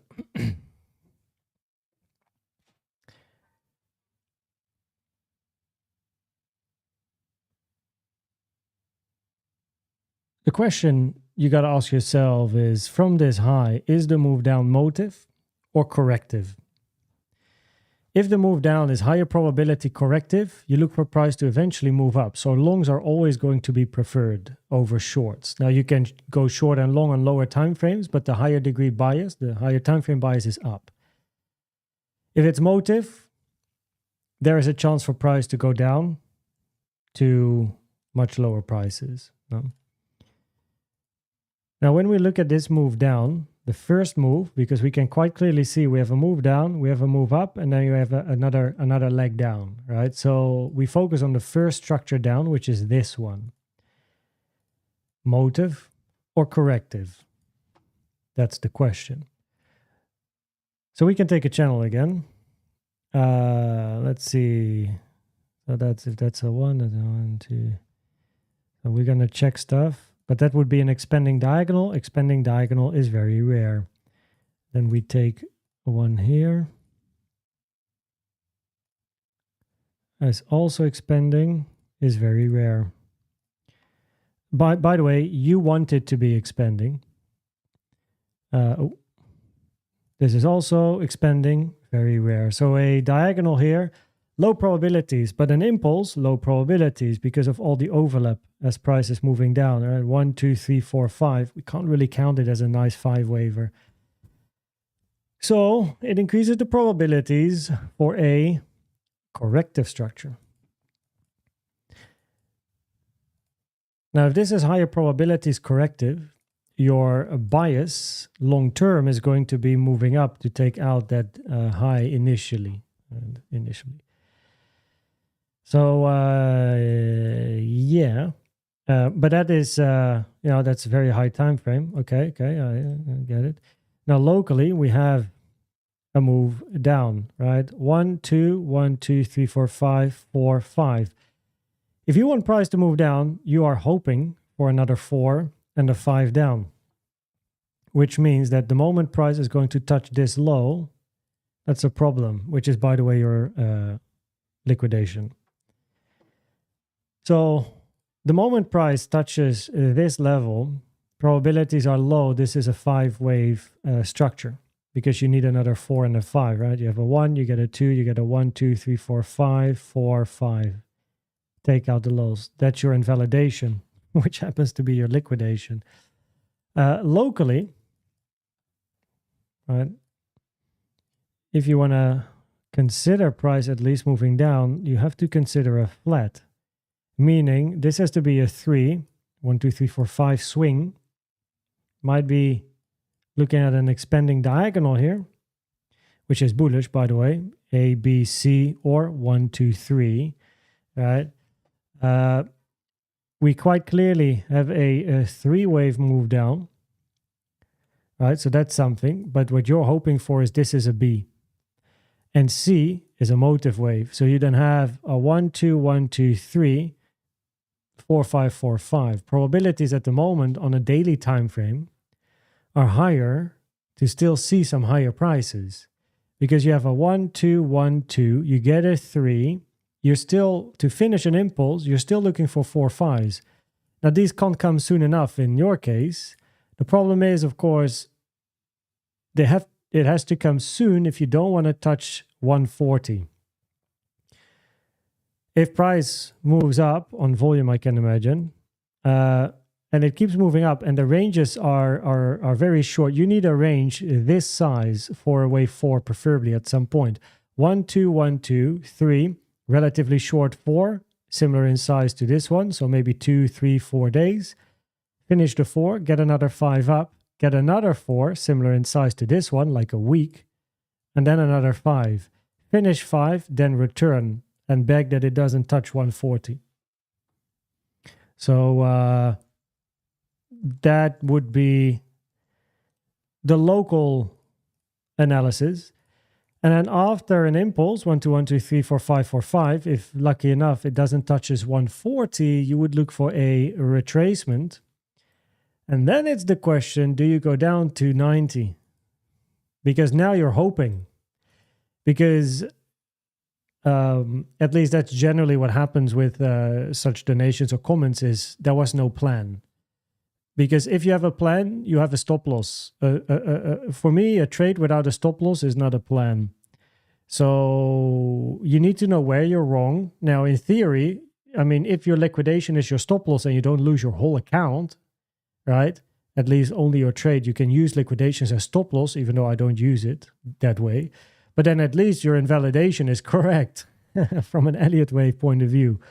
However, as I read here, if there is no plan, it's likely emotion, and emotion always goes wrong.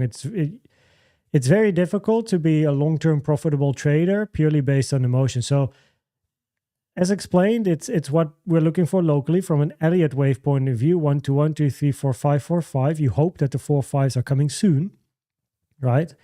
Just to make sure you don't hit your liquidation. And then the retracement after is preferably deep enough to go to 0.9. But step 1 is survive the 140. Step 2 is we've all been in your position. Hopefully it's not all the money you have and all that stuff, of course. But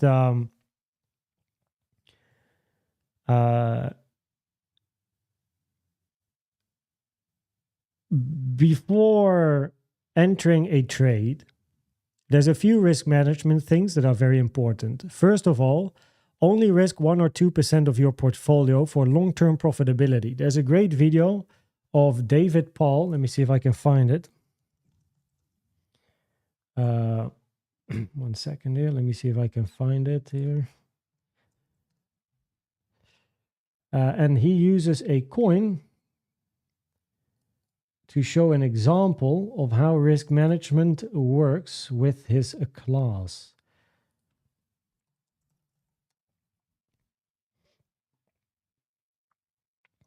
Oh, I found it.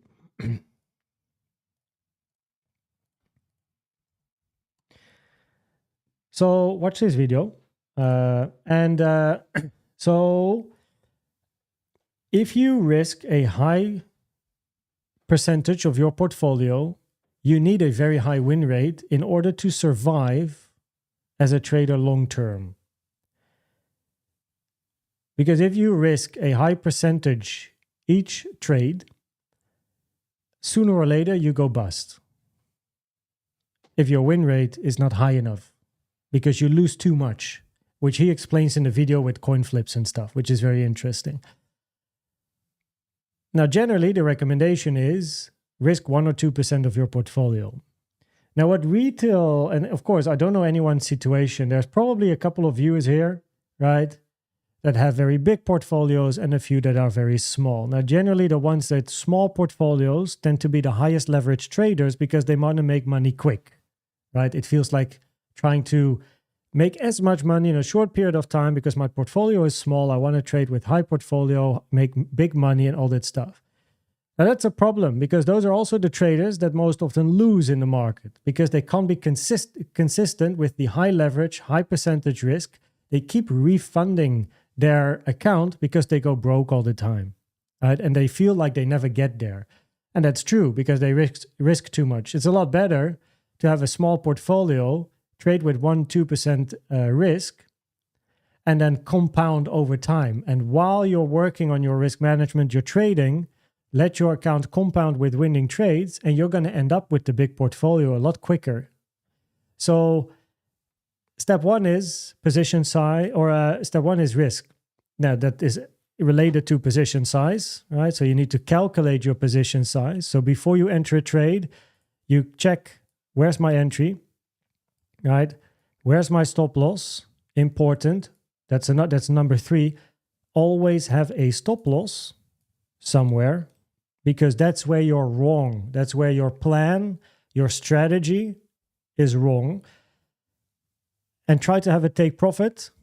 If you trade Elliott waves, the take profit can be, of course, flexible, because you just look at the waves and you're observing the price action. So,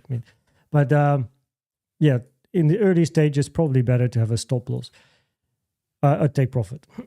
And this is incredibly important. So always have a plan. If you don't have a plan, right, then feel free to come in Discord, chat to people, see what tools they use, because there's a few steps. And step one is finding the tools for you, right? So if we go to, where was it? Educational content. Check out this video as well. And the title, as nice as it looks, is absolutely no clickbait, because you can do it easily in 90 days, but it just takes time. So watch that. I linked it, and it will help you to develop a plan, and hopefully profits then come, and you don't get any liquidations. Yeah, it's never great to be in a situation like you have. We've all been there. I got to be honest, I've never been liquidated, but I have had big losses. Yeah, it's not fun when you're in a drawdown.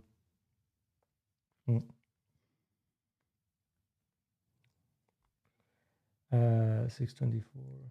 That's like 20 minutes. Okay.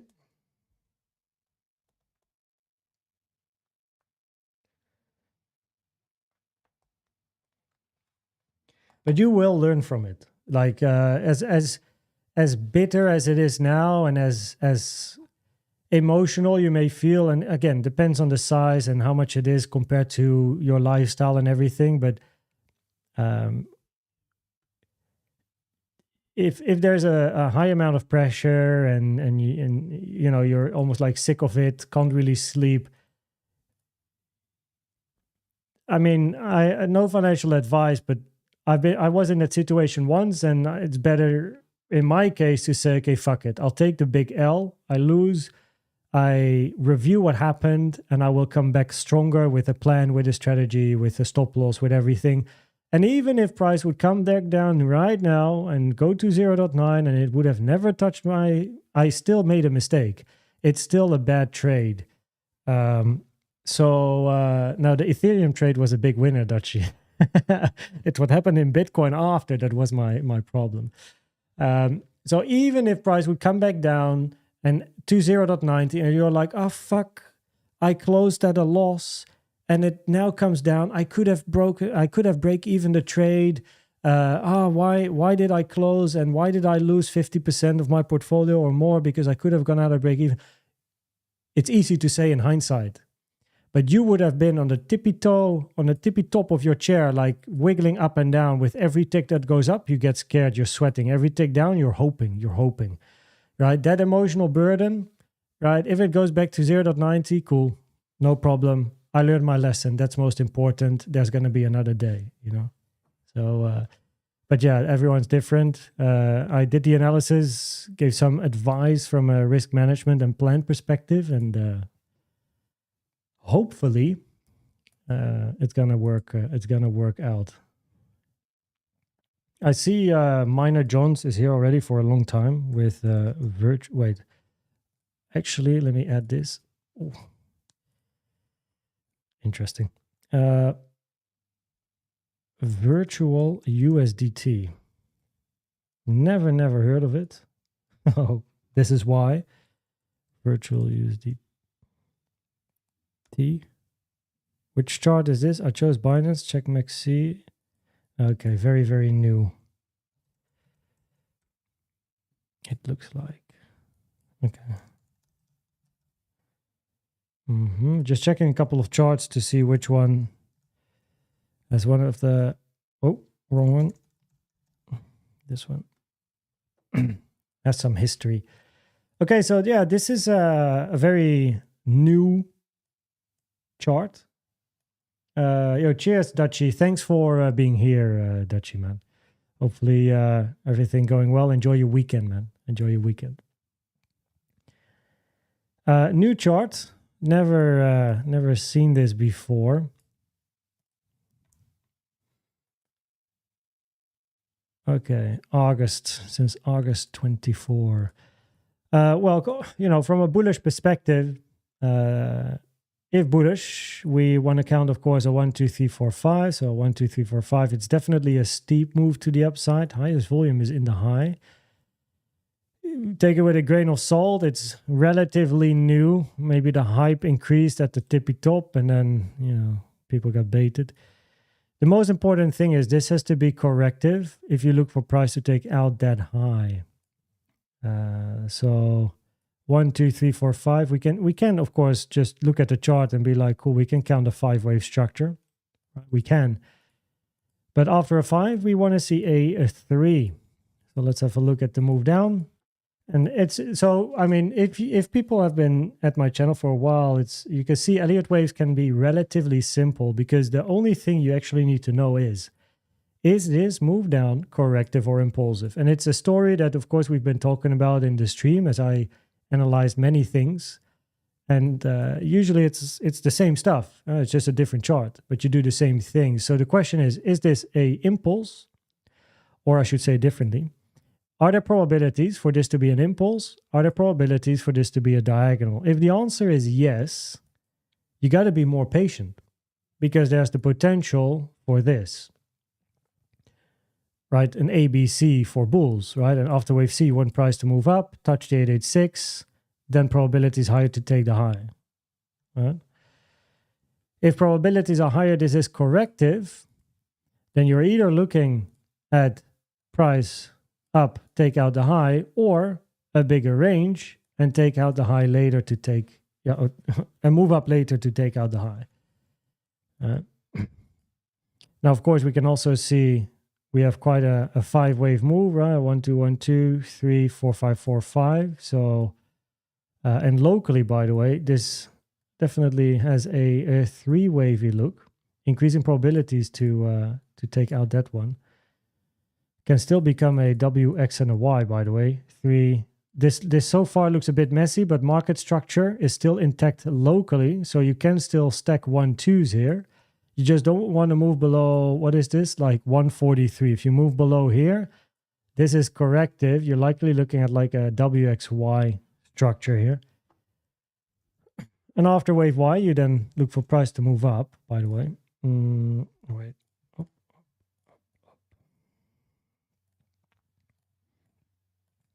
Actually, let's start here because it's relatively easy. Bullish 1, 2, 3, 4, 5. Not possible because we have overlap. A diagonal needs a 1, 2, 3, 4, 5. 4 is really big compared to 2 in time, so that must be expanding by now, and it is, which is very rare. Then we get to a multi 1, 2, which would mean a wave 1, a wave 2, a wave 1, and wave 2. But even if we take this as the first 2. Your second wave 2 is already twice the size compared to your first one, which lowers the probabilities for a multi 1, 2. Increases the probabilities. This is indeed a 3-wave structure. Mind you, it can still become a bigger 3-wave structure, right? But at least probabilities are highest to take the high. So that is the directional bias. Directional bias is up. Even if you continue the range, up after, take out the high. That's the highest probabilities. Can be finished here as well. You don't want to move below 143. That's not good. And locally, we can even see if that would be a 1 and a 2, another 1, right? Very clear 3-wave structure here. We did not move high enough yet to disregard a flat locally, but maybe like moving below 1.57 would be not very nice, but we can still consider maybe a flat here, but moving below 143, and then we look at a bigger corrective structure, and this is not the end of the correction.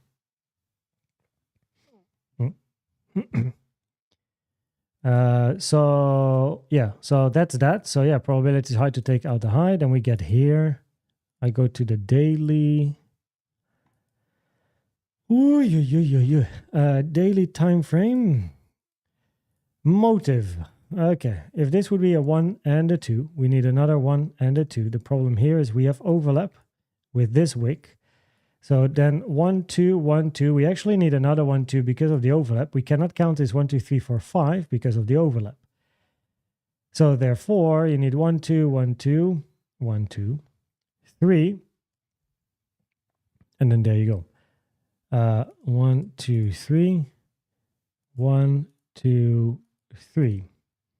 Meaning 1, 2, 1, 2, 1, 2, 3, 4, 5, 4, 5, 4, 5. So yeah, there is potential to count at motive. 3 is quite short. If this would be 1, 2, 1, 2, 1, 2, and this is your 3, I mean, let me check. 3 is not allowed to be. I mean, if this is your 5, wait, 1, 1, 2, 1, 2, 1, 2. No, it's not. No, okay, 3 wouldn't be the shortest. It's still relatively short, not gonna lie. After, if that is wave 3 of 3 of 3, 1, 2, 1, 2, 1, 2, 3, 4, 5, 4, 5, 4, 5 would have been a lot nicer. So it makes you think. But at least there is no hard no to an impulse, because you do have a gap here, which is what you need in a 3. The multi 1, 2, I mean, it's also not pretty, right? But potential. So of course, there's a way to count it corrective as well. You know, you're going to look into WXYs or zigzag family structures due to how steep it is. But that means that even though probabilities are higher to take out this high, from a trade management point of view, it is important that once this high is taken, one is risk managing it very well, because it might be you get a wave A, wave B, wave C, and after C you go down to take out that low. So just in case, of course, alternative is easy, you know, we go up. So yeah, locally I explained, right, what's happening here. Higher probabilities, this is corrective. Higher probabilities to take the high, possibly over, alternative, larger sideways, move up later. Bullish bias locally, take out this high. On a very high time frame, got to be a little bit more careful and just observe new price action coming in. And that's that.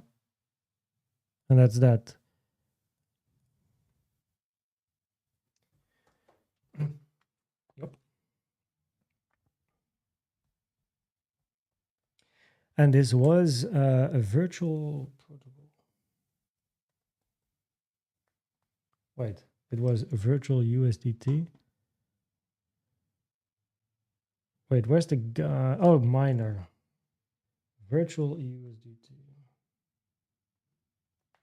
Man, we did so many alts. I will never be able to put this in the title of my live stream.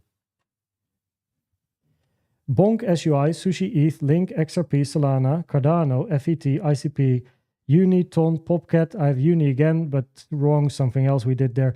Tau, AVAX, NEAR, RUNE, DOGE, LDO, Virtual USDT. Oh, what a stream. I'm running out of steam, you know. Yeah.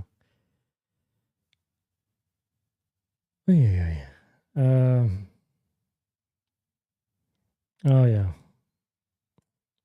Let's have I saw this one coming in. What's happening here? Hey, 1, 2, 3, 4, 5. Would be a deep wave 2, no invalidation. And yeah, this would be an ABC. You would have some sort of a diagonal B 1, 2, 3, 4, 5, and then move up.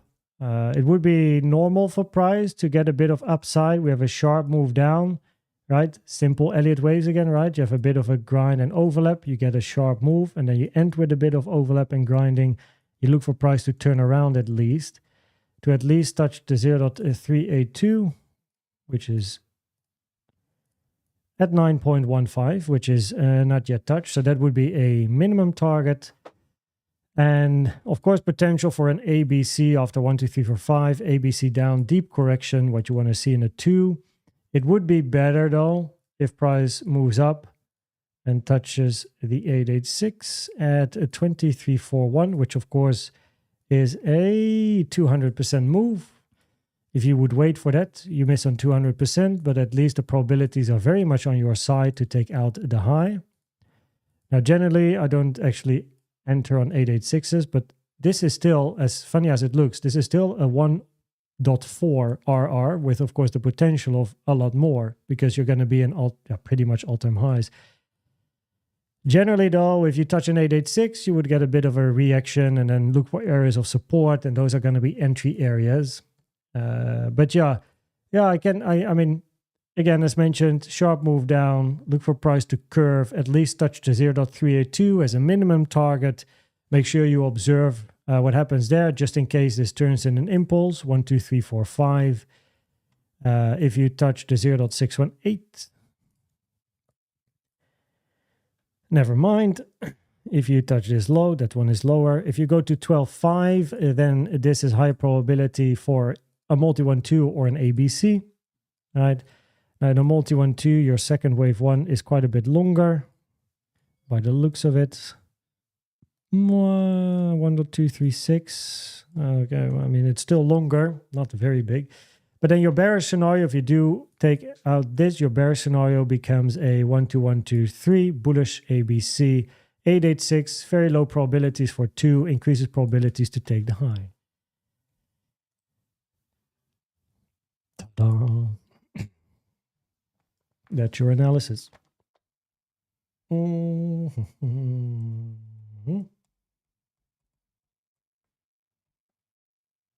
What was this? What's the ARU? Yeah. Oh wait, AR. Okay, I am. Yeah, okay, I'm on the right chart. Lol. What the? So yeah.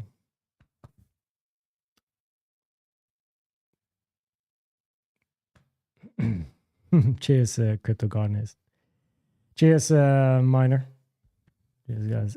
Thank you, Dogan, as well. Sandra, welcome. NEXA. I see Odin with NEXA. NEXA. Do I have NEXA? No.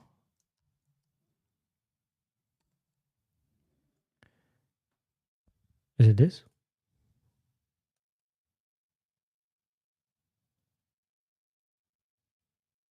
I guess.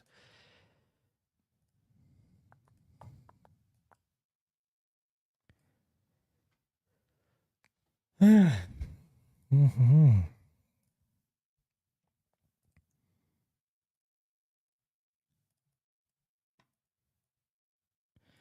Okay, well, at least price touched the 886 here, and I would guess we are close.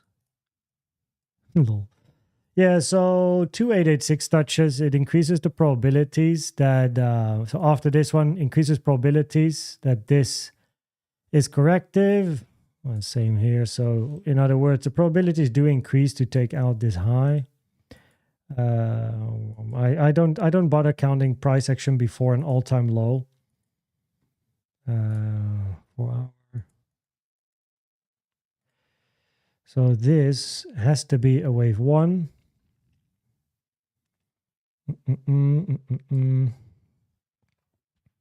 WX 1 2 1 2 1 2 3 4 5 4 5 4 5. It has to be something like this. This would be a triangle locally, by the way. I mean, on the 4 hour, it looks big move, bit smaller, little bit smaller, little bit smaller again. So A, B, C, D, E is definitely a potential, and a triangle would be your wave 4. So yeah, there's potential there to have at least an impulse. Then a corrective A, B, C down, sharp 3, 1, 2, 3, 4, 5, A, B, C, B touching the 886, that's fine. Touch another 886, increasing probabilities to take out the high.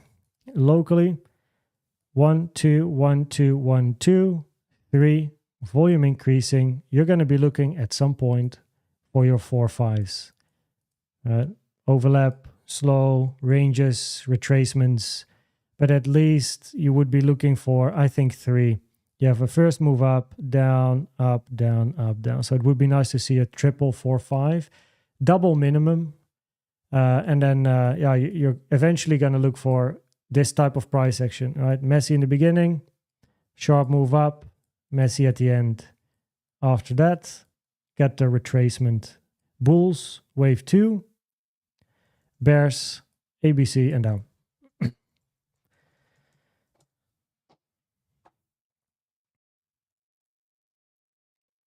Oui.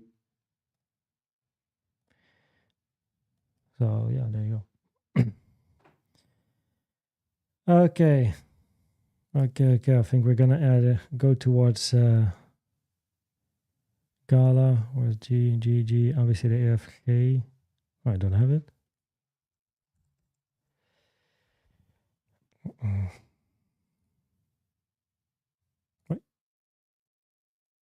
Wait, I have something on my chart. Yeah, I mean, this is, wait, this looks like dot.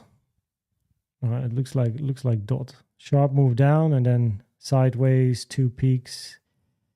Very much like a dot.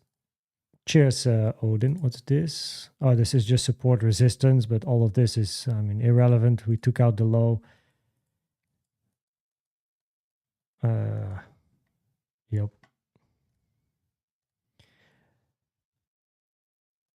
These are this is, I mean, this is even more high risk than dot, because dot at least had this big start candle with a little range, and it functions as an order block support.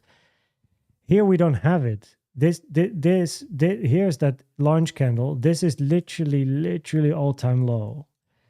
So it's too risky for me. From like, yeah, there's no sign of strength. Moved up, all-time low, all-time low, all-time low, all-time low. Right? Lower high, question mark.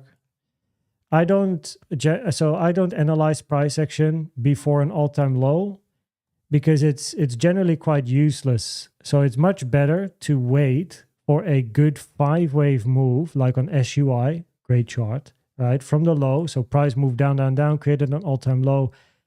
Very clear 5-wave up, 3-wave down. That's your entry.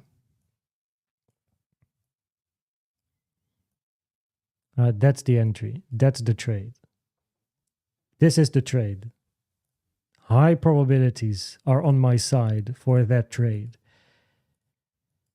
At the moment here, it's, excuse me for the chart I picked, I suppose, but the bulls, right? So this is your all-time low. The bulls need this to be a wave 1, 2, 1, 2, 3. It's super young.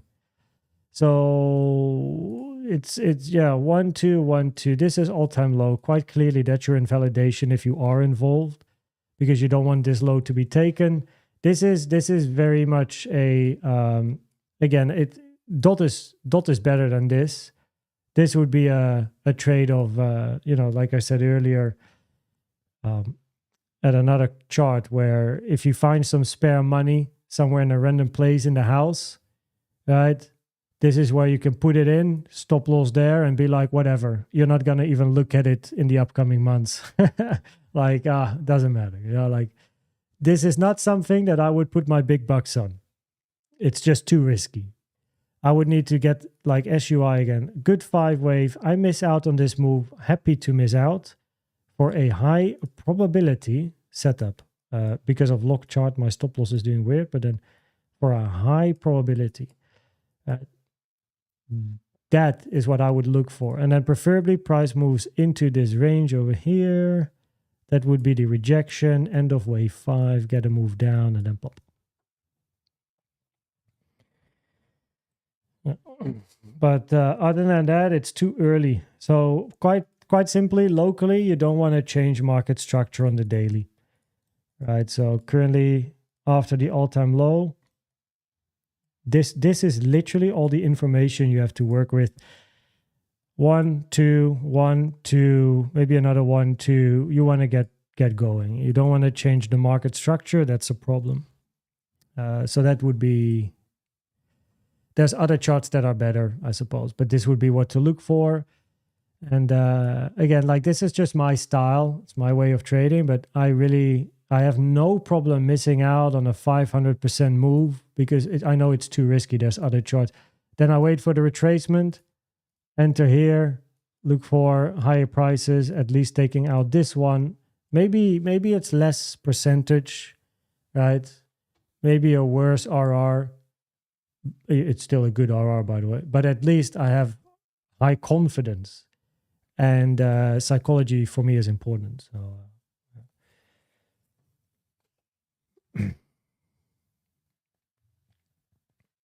it's interesting. I didn't have GALA. How we say the yeah, I don't have it.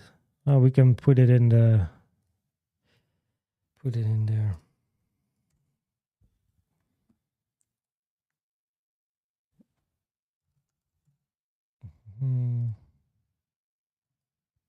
Guys, what's up with these charts, guys? It's all, everyone tries to find the next, like, the next sheep. Try to be rich with one of the shit coins. Let's see. What is a chart here that actually, like, has info? Or is it just so young? There's nothing. I mean, this is BitGet. This looks like the starting wick.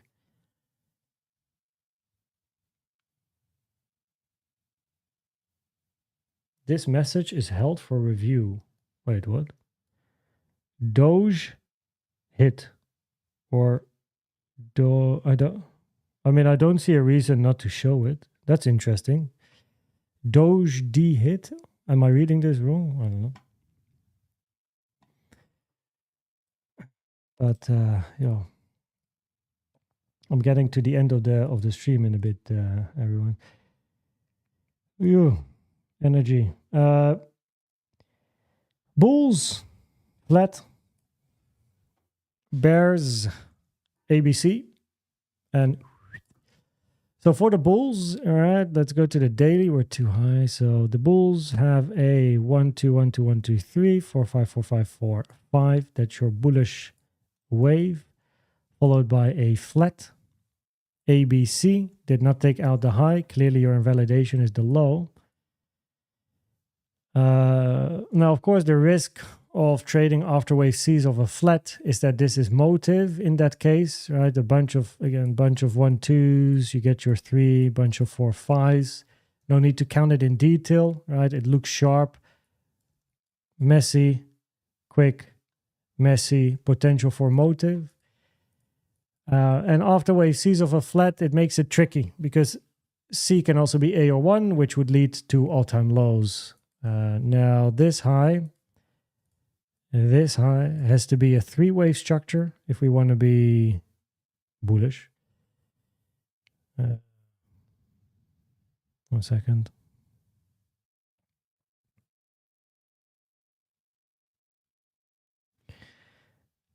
That this 5-wave would be 1 W X Y 3, 4, 5, but that's a very long 2 compared to your 4. Your other one that I had in mind is a W, X, and a Y. Pop, pop, pop, pop, pop, pop.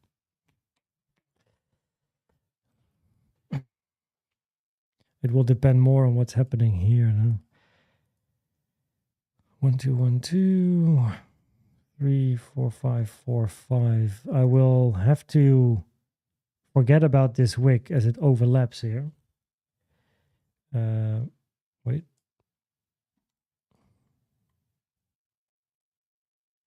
Yeah. So this wick overlaps. So this is the problem with such coins as well. This wick would invalidate any impulse up because wave 4 and 1 are not allowed to overlap. Price action of wave 2 and 4 can overlap, but strong guideline not to see it. So 1, 2, 1, 2, 3, 4, 5, 4, 5 can work if this is part of a wave 2 and this is then part of a wave 4. All right. Okay. So strong guideline that you don't want to see overlap between 2 and 4, but in this case, you need to accept that.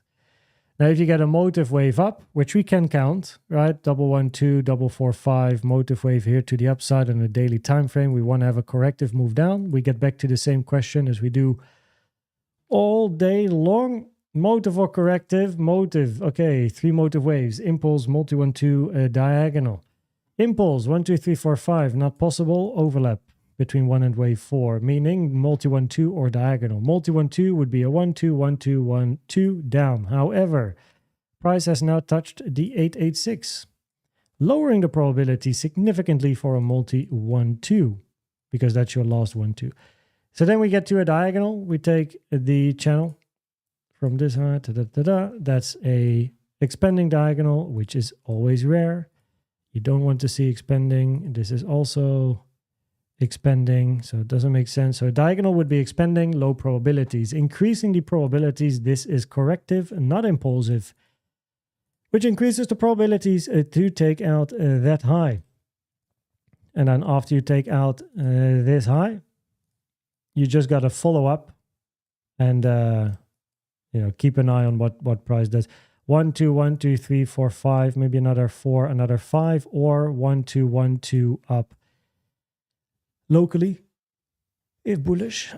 Price retraced here to the lower degree wave 2, which is fine. Preferably, therefore, your low would be in. And then target would be the high. Yep. And there you go. That is Brett. It's always funny, like, thanks to you guys, I get in touch with... Wait. Oh. I get in touch with charts that I have never heard of.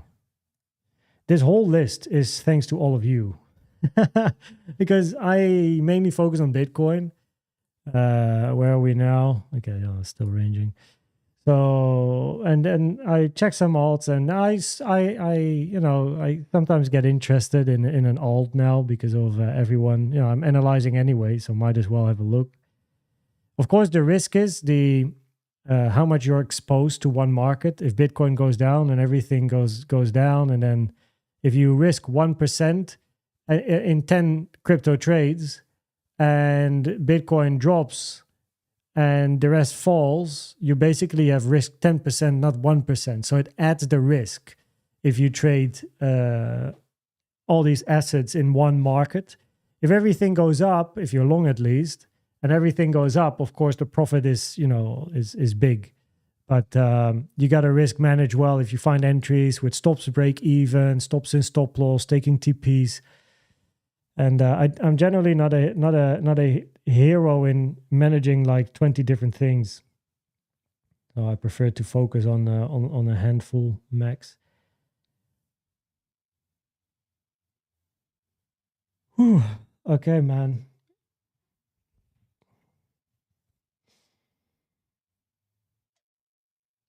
Dog sheet, garbage, okay.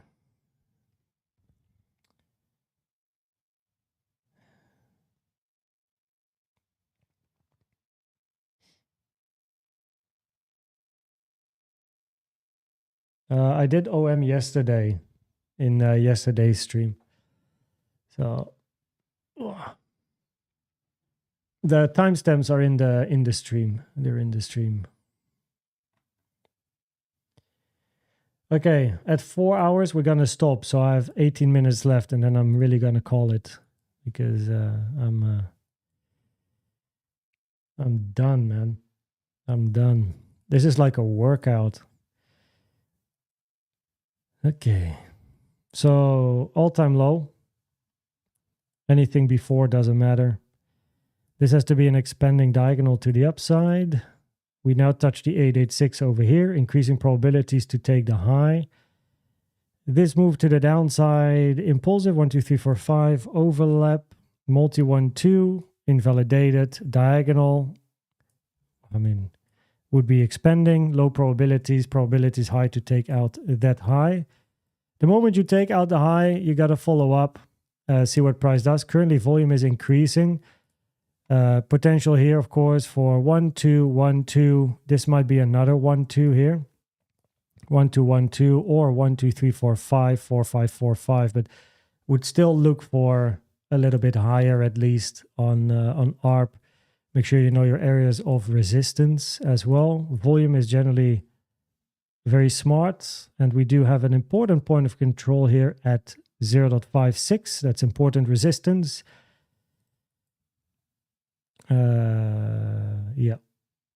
Yeah, so that's an important area. Next up would be 0.9. That's quite a jump. Maybe there's some more resistances here.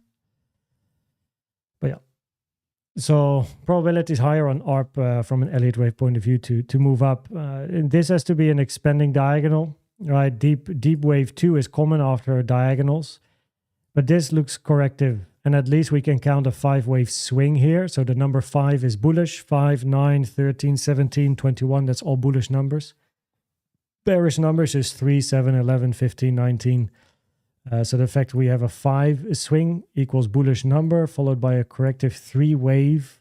Higher probability structure increases probabilities to take the high. At some point, right, you can always get bigger structures. You don't want to move below the low quite clearly, because then you're at all-time lows. So. Yeah.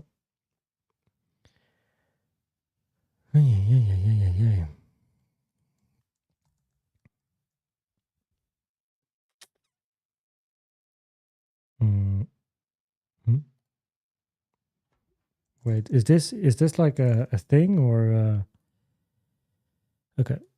Now we have some info. Okay, it is. Okay, I mean, this is another one. I don't really I don't really understand the interest in coins that are at like all-time low. There are so many great coins with enough info, great structure, and like, you know, solid opportunity, and then here we are at all-time low. So yeah, I mean,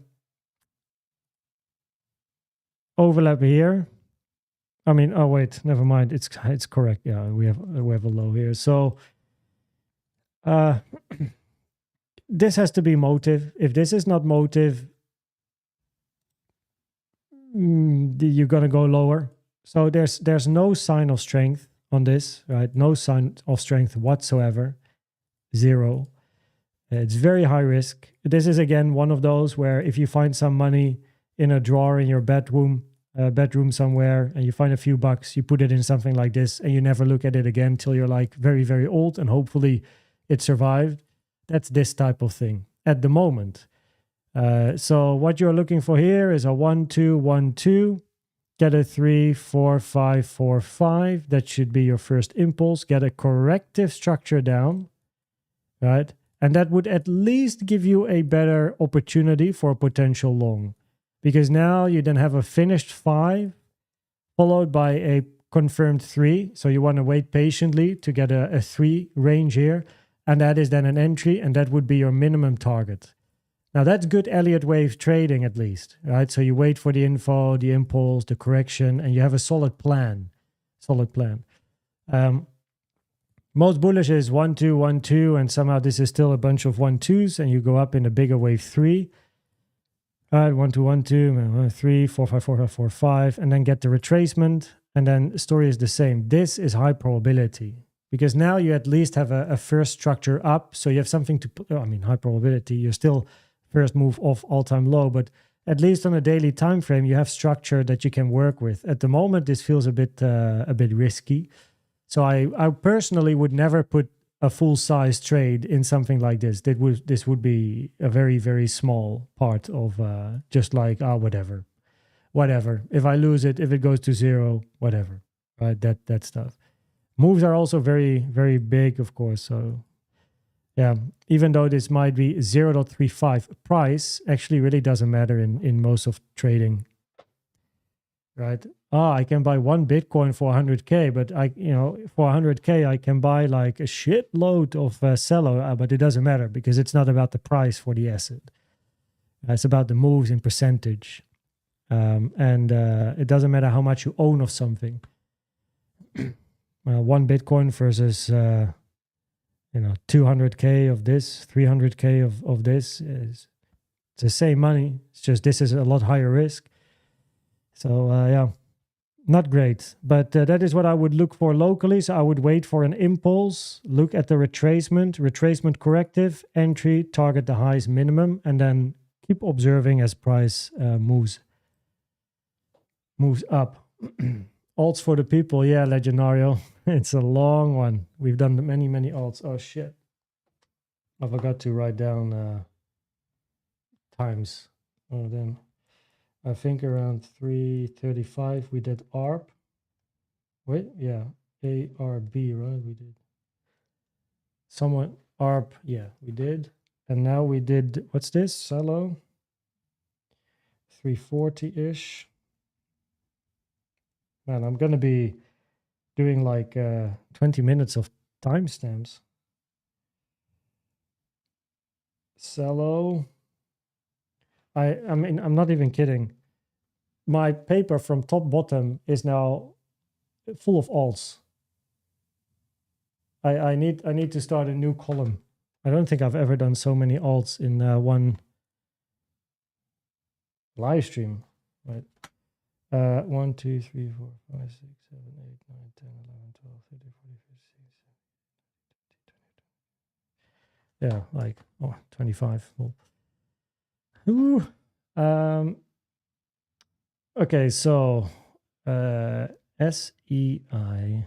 So I will stream till 4 hours. Then I call it a day. I've been on my feet for quite a while now.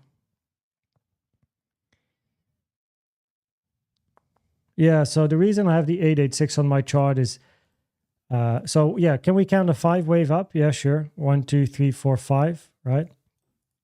Followed by a potential ABC, just a 3-wave structure. Down, up, down, 3-wave. That's what you like to see in a correction.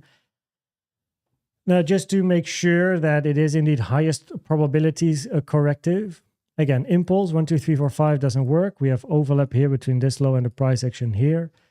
Diagonal, take a channel from there to there to there. If you touch the upper trend line, invalidated, at least the contracting one, and expanding is rare. But if you touch the 886, you both invalidate the contracting diagonal as well as a multi 1-2, 1-2, 1-2, very low probabilities because the 886 is very rare for twos. So if price can move up just a little bit more, right, and touch the 886, and then you can see the resistance here. I don't expect price to just, well, actually the first area of resistance was touched, as you can see. But still, generally, you don't see price just doing that. It would be more common to see an 886, maybe a bit of a rejection or move up, bit of a rejection. And then those are the entry opportunities to then trade towards the all-time high. Because if you touch the 886, probabilities are higher to take the all-time high. Naturally, right? Naturally, your trade setup, if you don't want to wait for an 886 touch, is okay, I count this as ABC, 1, 2, 3, 4, 5, wave up, ABC down, if not yet entered, then preferably you don't take the low because it's already quite low. And then this is already a 1, 2, 3 to new all-time highs.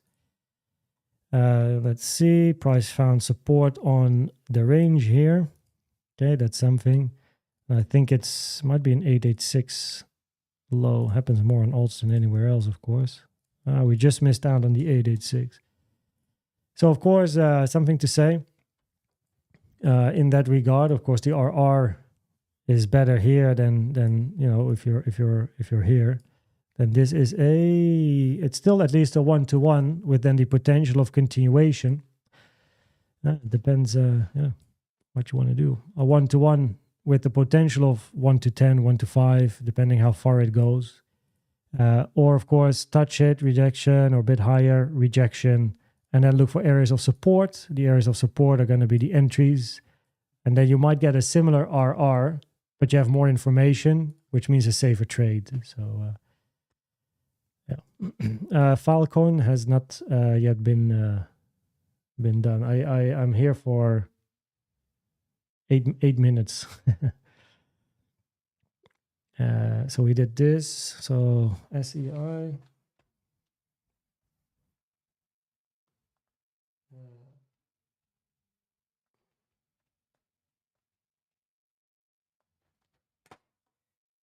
I think I gotta watch back my own live stream and see if there's any trades that or coins that I want to be part of. Okay, OM was yesterday. This was SEI. Wait, we did THETA as well, I believe.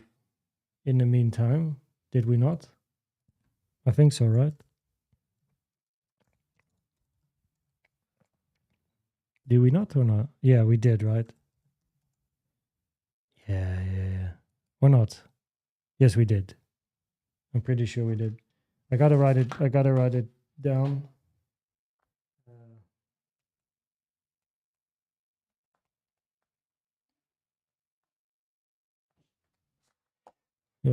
Timestamps are gonna be a bit of a work.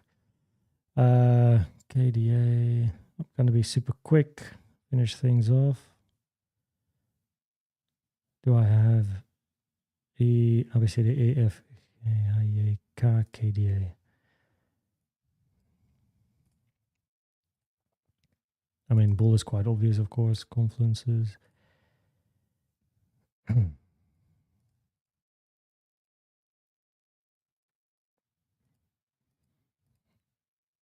Didn't manage to get above the support resistance box.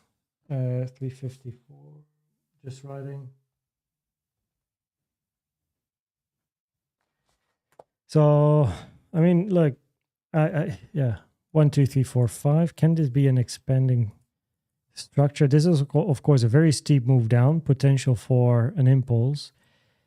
Let me have a look here. Can this be? This might look better like a flat, but your 5 is definitely longer. Your 4 is also longer. So at least there's the potential for an expanding diagonal. Oh, wait. Trend lines. Wait. It has... Of course. No, it's not. Because trend lines are not expanding. So I don't know if there's more information on KDA somewhere here, but at the moment, this is not great as a bullish structure. Lowering the probabilities, it's motive, because a diagonal doesn't work. And a motive wave doesn't work. Unless that's the absolute final move, is that this is just 1, 2, 1, 2, or 1, 2, 1, 2 up. If you take 0.3, problem. So yeah, I think we already did THETA, no? Or did we not? Maybe we didn't. Okay, I don't know. I forgot. I don't know. But yeah, so this is a bit similar to DOT and one of the other ones we did, but you have a sharp move down, potentially motive. So at the moment, you have a move down. You start to move sideways, messy start, quick move down, overlapping messy end. Highest probability trades are actually here. Look for price to move up and then touch the 0.382, which we already did. Same as DOT. So, and yeah, now things are more tricky. So yeah, you have the potential, of course, of this being a 5, get a 3, and then a 5, and then you're done, basically. The 302 is a minimum target. Of course, one can still, there's potential. It's just, again, it's high risk. It's not great. It's not a great chart. 0.30 is a clear invalidation. If impulsive up, you want to count a 1, a 2, 1, 2, 3, 4, 5, 4, 5. Probably volume is highest here. So preferably that's 3. So 1, 2, 1, 2, 3, 4, 5, 4, 5. Get a retracement continuation. Retracement should be corrective. Most bullish is a double 1, 2, 1, 2, 1, 2, 1, 2, or multi 1, 2, 3, and then 4, 5, 4, 5 later. So preferably you get another range this size somewhere here, or at least a couple of 4, 5s at some point on a lower amount of volume. finish it, get a corrective retracement, gotta wait for it, and then up. That would be a higher probability setup locally. It's a daily time frame, but you know what I mean, daily. So yeah, I thought that we already did this, but maybe not.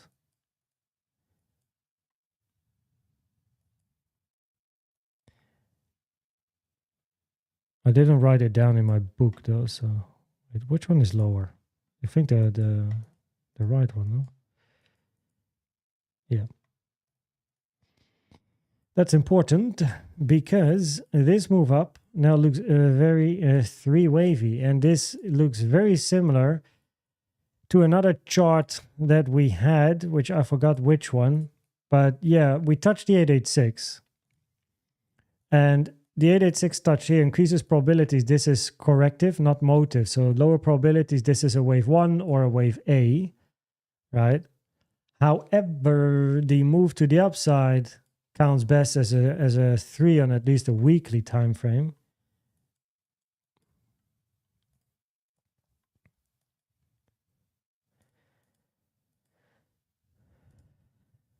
One, two, 1, 2, 3, 4, 5, 4, 5. That's your 1. That's your 2. Yeah, I mean 1, 2, 1, 2. 1, 2, 3, 4, 5, 4, 5, 4. This has to be your 4. Look at all the candles being stacked here. This is 4 against this wave 2. There's no other way. It's a bit of a short wave 4. This would be what we like to call forcing a wave 4 in that move. I mean, at least you know you're in validation. Did we take this low, by the way? No, right? No. Okay, well, it's quite clear that you don't want to take out that low. Yeah, high risk. Yeah, sure. We touched the 886, so probabilities are higher. This is not motive. Right? This move is high probabilities. This is corrective. This is a very clear 3. You can count a 1, 2, 1, 2, 3, 4, 5, 4, 5. 1, 2, 1, 2, 3, 4, 5, 4, 5. 1, 2, 1, 2, 3, 4, 5. Latin 4, 5. Sure, but you want it to end now. There has to be the low. This that's a clear invalidation. Price touch the 886 in theory, right? It increases probabilities to take out this high.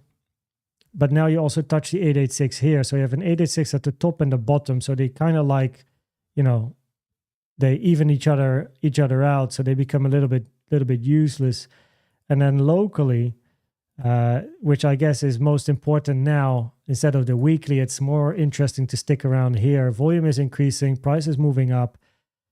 So bulls will count this as a wave 1, 2, 1, 2, preferably more 1, 2s here, and then move up into 3. And at a later stage, same as all the others, get some 4, 5s, messy overlapping price action, finish, retracement. Hopefully for the bulls, that's a wave 2. So yeah, we would be looking for price to still move up. Even if this is 1, 2, 1, 2, 3, 4, get a 5, get another 4, get another 5, still take out the high. That's what bulls need. So probability is highest, volume increasing. This is at least a 1.618 touch, I can imagine. We touched the 1.618, so probabilities would be higher for a 3. And then an impulse up, still at least a couple of highs. Most bullish is 1, 2, 1, 2, 1, 2, 3, and then 4, 5s later. Bullish, but less bullish is 1, 2, 1, 2, 3, 4, 5, 4, and then 5. Finish 5, get a retracement. Preferably that's your 2 for the bulls, and then you move up. Meaning this has to be corrective. Okay. Yo, guys, I gotta go, yo. Because the longer I'm online, the more requests I get. But I mean, I've been online for 4 hours. We have done like over 25 alts. Yeah. The more I analyze, the more comes in. So what we're gonna do is, of course, another altcoin stream. where I will not analyze the alts that I've done today, but we will do another one where we can do other alts. So in this stream, we've done BONK, SUI, SUSHI, Ethereum, Link, XRP, Solana, Cardano, FET, ICP, Uni, TON, POPCAT. I have again Uni, but I don't know. I made a mistake writing things down. So another alt there. Tau, AVAX, NER, RUNE, DOGE, LDO, Virtual USDT, AR, ARB, CELO, SEI, KDA, and this was THETA, right? THETA. Oh, lol, I even analyzed the wrong one. Instead of THETA, I did THETA. Well, there you go. Nice. Very nice. Oh, well. That's for next time. Yeah, well, I'm done, yo. It's a lot of analyzing. Yo, thanks everyone for sticking around and being here.